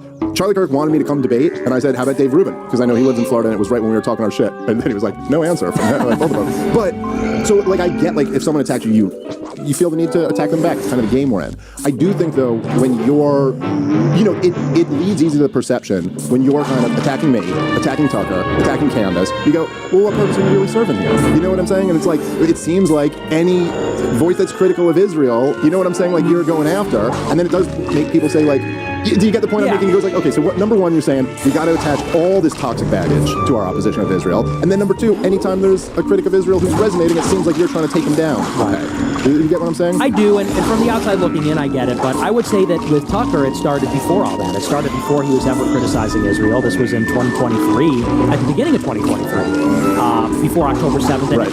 Tucker never said anything negative about Israel up to that point, with the exception of one thing he did about the ADL. And, same thing with Candace. I mean, I supported Candace like I supported Tucker to the hilt. I had an account called Standis Owens. I stand Candace Owens. And we were like gassing her up during the whole thing. And all I ever said about Candace is that it felt like she was kind of blowing smoke at my ass about why she wouldn't do the show with me. And I didn't like that after she gets all this clout, she's clouded up, she then starts saying it's the Frankists. It's the Frankists. And I said, yeah, that's not true. That's nonsense. And even this year, she invites me on her show, and I asked her, I said, well, is it going to be a hit piece? She goes, no, I don't sing I get all dressed up, I fly down there, look into, she extend the olive branch, I accept, and she's motherfucking me about drama from a year ago, about you, about are you racist, are you anti-Semitic, why aren't you married, all this kind of stuff. It wasn't a friendly issue. I don't even think it was cordial. I think it was basically, it was an attempted hit job. And, so like with you, I mean, look, we have disagreements, and here we are talking about them. And I think I said during my show, like, I like you and I respect you, but I also speak freely. And if I disagree, I say something. And, these other people got to recognize, like Tucker and Candace, they're more powerful. They have institutional backing. Tucker is from Fox. Candace is from Daily Wire. They never got censored from anything. Me, I never had any. They tried to throttle me in the crib. By they, I mean conservatives, from the time I was 18. And I've been banned from most things for 5 years. So it just, to me, it's like a little unfair. It's like when Ben Shapiro quote tweeted me with 1,000 followers. For Tucker, that's something else. I mean, I think it's similar. I mean, Tucker and Candace getting together and saying, oh, this guy's like a fed. It's like, yeah, well, you guys have millions and millions of followers that you accumulated serving the system that I was getting killed by for 5 years. So that's why I feel like I have a special license to attack, because it's punching up. But, I don't know what to make of Tucker and Candace. I would say, if I was being charitable, that there's immense distrust on both sides. Yeah. And for obvious reasons, because I'm an unknown quantity on the outside who, they probably don't watch everything. They don't know what's happening down here. And on the other side, they are exiting the institutions. So from someone on the outside, it's like, are you CIA? Where are your loyalties? What do you really believe? Are you concealing what you really believe, and to what extent? And so, I guess when I gave Tucker a black eye, so to speak, and kind of retaliated very strongly, maybe at the minimum it made him just kind of respect what I represent, but I'm open to all possibilities, looking up with either. Well, that's good. I think it's good to be open to that. I remember, that, and I don't know if this is true, right? Like, I don't know if David Duke is a fan. I've never met David Duke. I don't know him. But I remember he used to, in 2008 and 2012, he came out and endorsed Ron Paul for president. And then this was, of course, used against Ron Paul. And I remember just feeling, I remember going, oh, you're a fucking fed. Because, if you're not a fed, then fucking don't endorse Ron Paul. What are you doing? Do you hate him? This would only make sense, if you, and so I think there's just something, and I'm saying, from the perspective of Tucker Carlson, who is in a different generation and a different time and a different, I think there might be something of that where it's dude, this looks, you know what I'm saying, to me, like that. I also think, and this is something I've struggled with myself, maybe a little bit of imposter syndrome or something, or just the fact that guys like me and you, it's a little bit weird when you're kind of you're grinding and you're doing your job. You're doing what you do. We do shows. And then, you kind of look up all of a sudden and you're like, oh, I'm, kind of up here in this. You know what I mean? There's a lot of, people who are doing shows who aren't like that.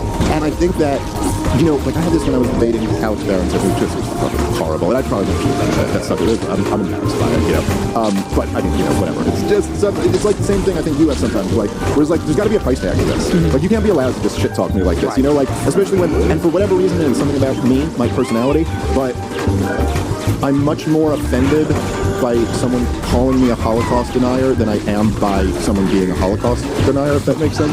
Because it's just a fucking dirty trick to try to get me with. And there is, I mean, we could talk a little about the Holocaust before we end, but there is, I do believe the Holocaust happened. I do have family who suffered in it. I also, like I said before, don't believe that should be, that suffering should be imposed on everybody else. And I don't think it makes sense that everyone ought to be going to our museum or something. I find that to be weird. But to claim that I'm denying that is, a real fucked up thing.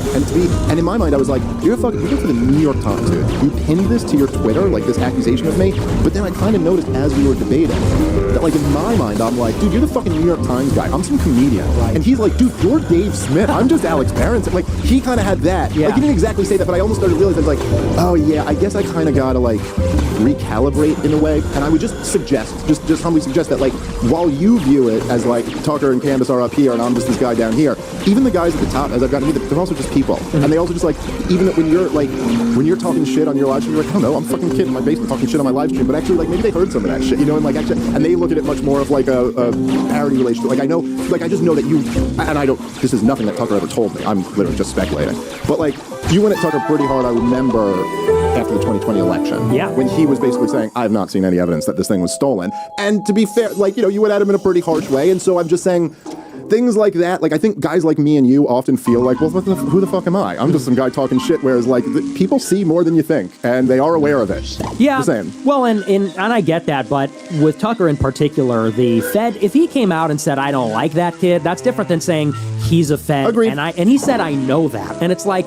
but I'm me, and I know that's not true. So how can you know something that's not true? Like, and people don't have to believe me, but I know what I know, and Tucker knows what he knows. And I've been accused of being a Fed by several people, that I'm here to ruin libertarianism, I'm here to do all this. It's an amusement. And of course, I've been accused of being on Qatar's payroll, which is like, when do they start sending the money? I have no idea. Yeah. I'm doing everything. Like, I mean, come on, guys. Yeah. So yeah, no, I get. Look, and obviously that's license for you to respond, more than license for you to respond. So I understand that. I couldn't, like, obviously, I love Tucker and I love Candace. They've just both been very good to me. But I could never tell you, like, oh, you shouldn't go back. And then, in fact, as I was watching it, I was like, well, Nick Fuentes is gonna go to work here, because also, like, that's kind of, you know,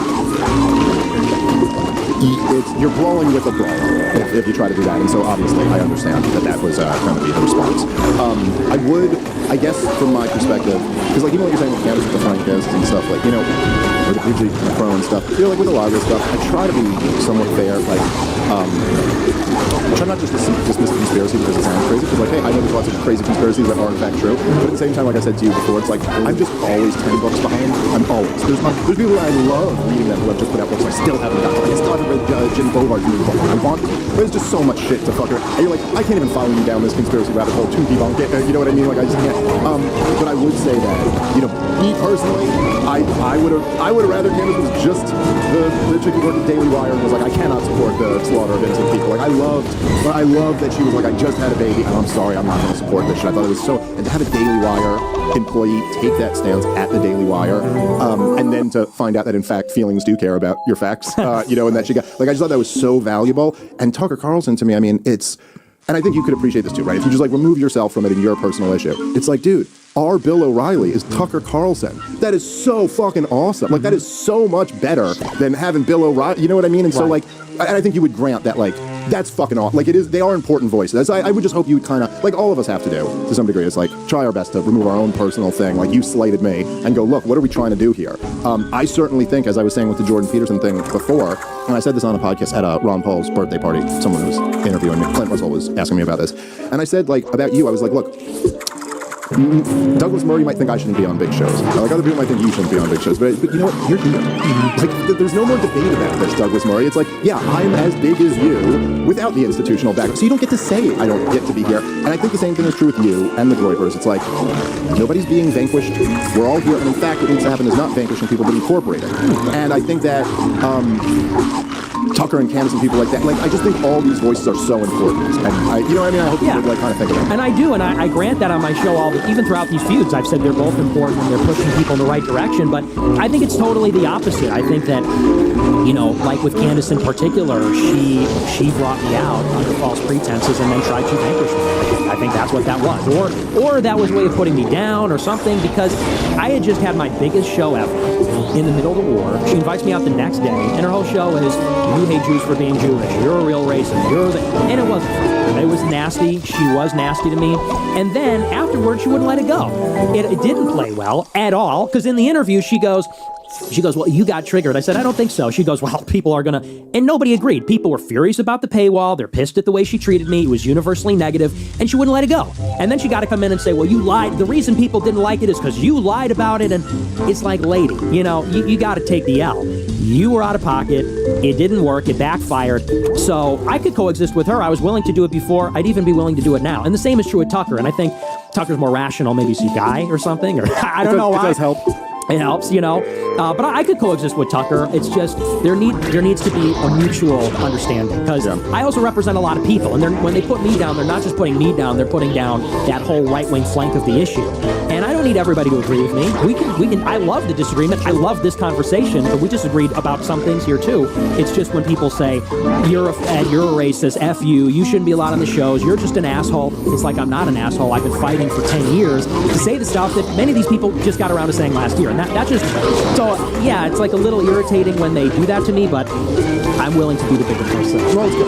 Look, I mean, I think it's good. Look, dude, I mean, all of us are trying to figure out kind of how that we're in this position, like how exactly exactly to manage that. And I think, like, kind of as we were talking about before, it's like we're united in our opposition to a thing. But now we have, in a lot of ways, it's been decentralized. So it's not like any one of us is exactly like the mainstream guy. But like we're the mainstream media now. You know, like it's us. I mean, it's like, I mean, honestly, like there's particularly like daytime shows. Like you're lapping. It's like me too. You know, so it's an interesting thing.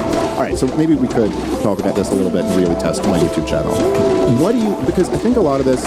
I remember when we first spoke, or one of the podcasts when we first spoke, one of the big controversy about you, that at least from what I've heard from the other libertarians or whatever in the world, was that you're a Holocaust denier, and that it was the cookie.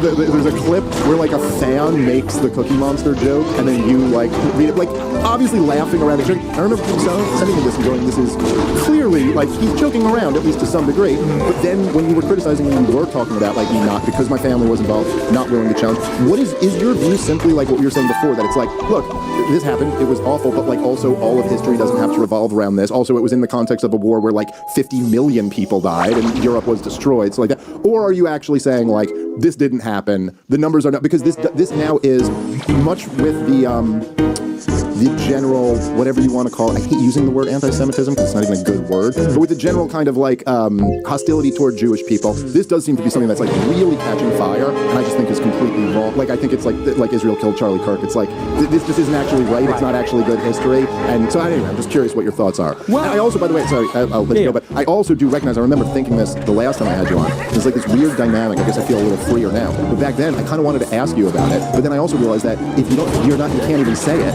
because we'll all get fucking nuked. So it's like a weird conversation to have. But I am curious. For me, it was never really about the Holocaust in itself, because early on, I watched a lot of documentaries, like the canon of Holocaust denial documentaries and essays, and I found a lot of the arguments compelling.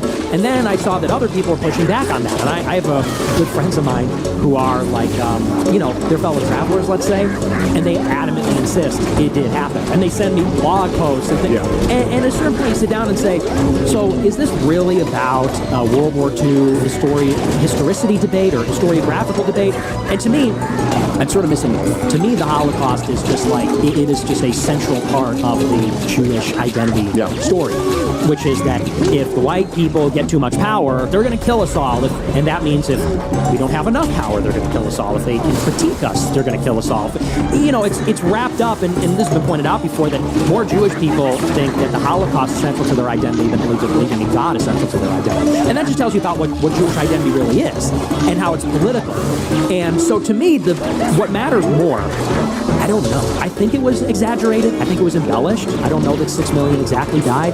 But I don't know. I'm not an expert, and I don't really care about being an expert. To me, it's more about, like you said, I don't want this trauma imposed on me, and for it to define our political order, because that's really the issue. Well, that part I think is 100% reasonable. Mm-hmm. And in fact, because you said that the Holocaust is more central to Jewish identity than God is, certainly true for non-religious Jews, and even maybe for some religious Jews. Like it is very central to Jewish identity, and I think in unhealthy ways.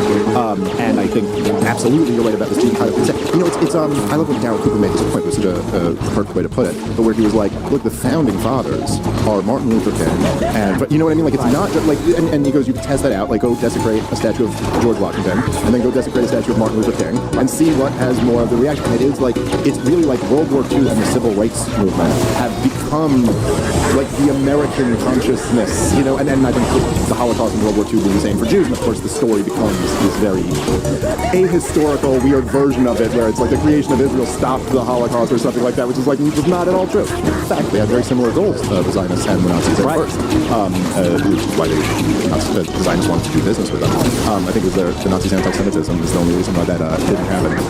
But I do think it's like, and I've been down this rabbit hole a bit, but it's like, I really don't actually think it's that exaggerated. I mean, it's probably not 6 million to the person, but like, I think even David Irving, I think he put it at between 4 and 5, like, and that was like on the low end estimate, and even 4 or 5 said, what are we even fucking talking about here? It's the same thing.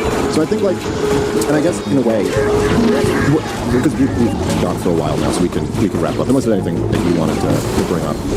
But I will say, I appreciate that. I think, and this isn't, I'm not even saying like, because I'm sure that part of this stuff, right, is that, at least from my perspective, is that when you're Jewish, there is this kind of, not amongst you, I don't think, but I think some of your accounts, not all of them, where there's this kind of heads you lose, tails I win type thing, where it's like, okay, so like if there's a Jew who's for Israel, they go, well, of course, they're all Jews. Right. And then if there's a Jew who's against Israel, it's like, oh, they always control both sides of the, you know what I mean? So it's like, no matter what you do, you're like kind of in this position where you're like, well, there's nothing I can say here other than, yes, you should hate Jews. And then we'll be like, okay, finally, a good one, or whatever. But I do think that, like we said before, we're all kind of like figuring out this new world. We're all kind of like dealing with our newfound relevance. You're also, you know, like, how old are you?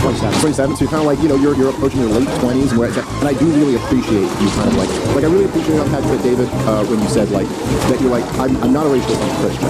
And then it's like, and then now that you might have some racialist views, but like that being a Christian is first and foremost like the most important part of your identity. I would just really encourage that. I think like that's what we need. I really think that's like, you know, I told you when we spoke on the phone when we first planned this, and I told you the video that I saw of you, it's like a clip that was going super viral that you, I think, were touching on earlier today, where you were just like, where you were talking about how like a Christian just can't support killing people like this, and you were, and you even said you were like, look, I don't want them living here, but like that we also can't support killing them over there, and I just thought there was something really powerful about that. It's like kind of because it's a paradigm shattering thing where someone would look at this and go like, wait, but I've been led to believe this is like the most horrible person, and he's the one who cares about this, and I kind of think. Like, I would just hope that you know what I mean? Like, that you continue kind of to push that and all that stuff. I'll say, I really, really appreciate you coming out and traveling for this. I know it took us, it's hard, we're both busy, and so it's hard to schedule these things. Really, really enjoyed this conversation. I hope we do it again, sir. Me too, absolutely, and thanks for having me. And I will say, just to kind of close it off, you know, what I love honesty. I like people that care about the country. I love people. And I think as long as that's the agreement, there won't be war. You know, there won't be violence, and we can talk and we can get along. And that's really what it's about. So I enjoyed the conversation as well. So I'd be happy to do it again. All right. Maybe on my show. Sure thing. All right. Everybody, thank you for listening. Catch you next time.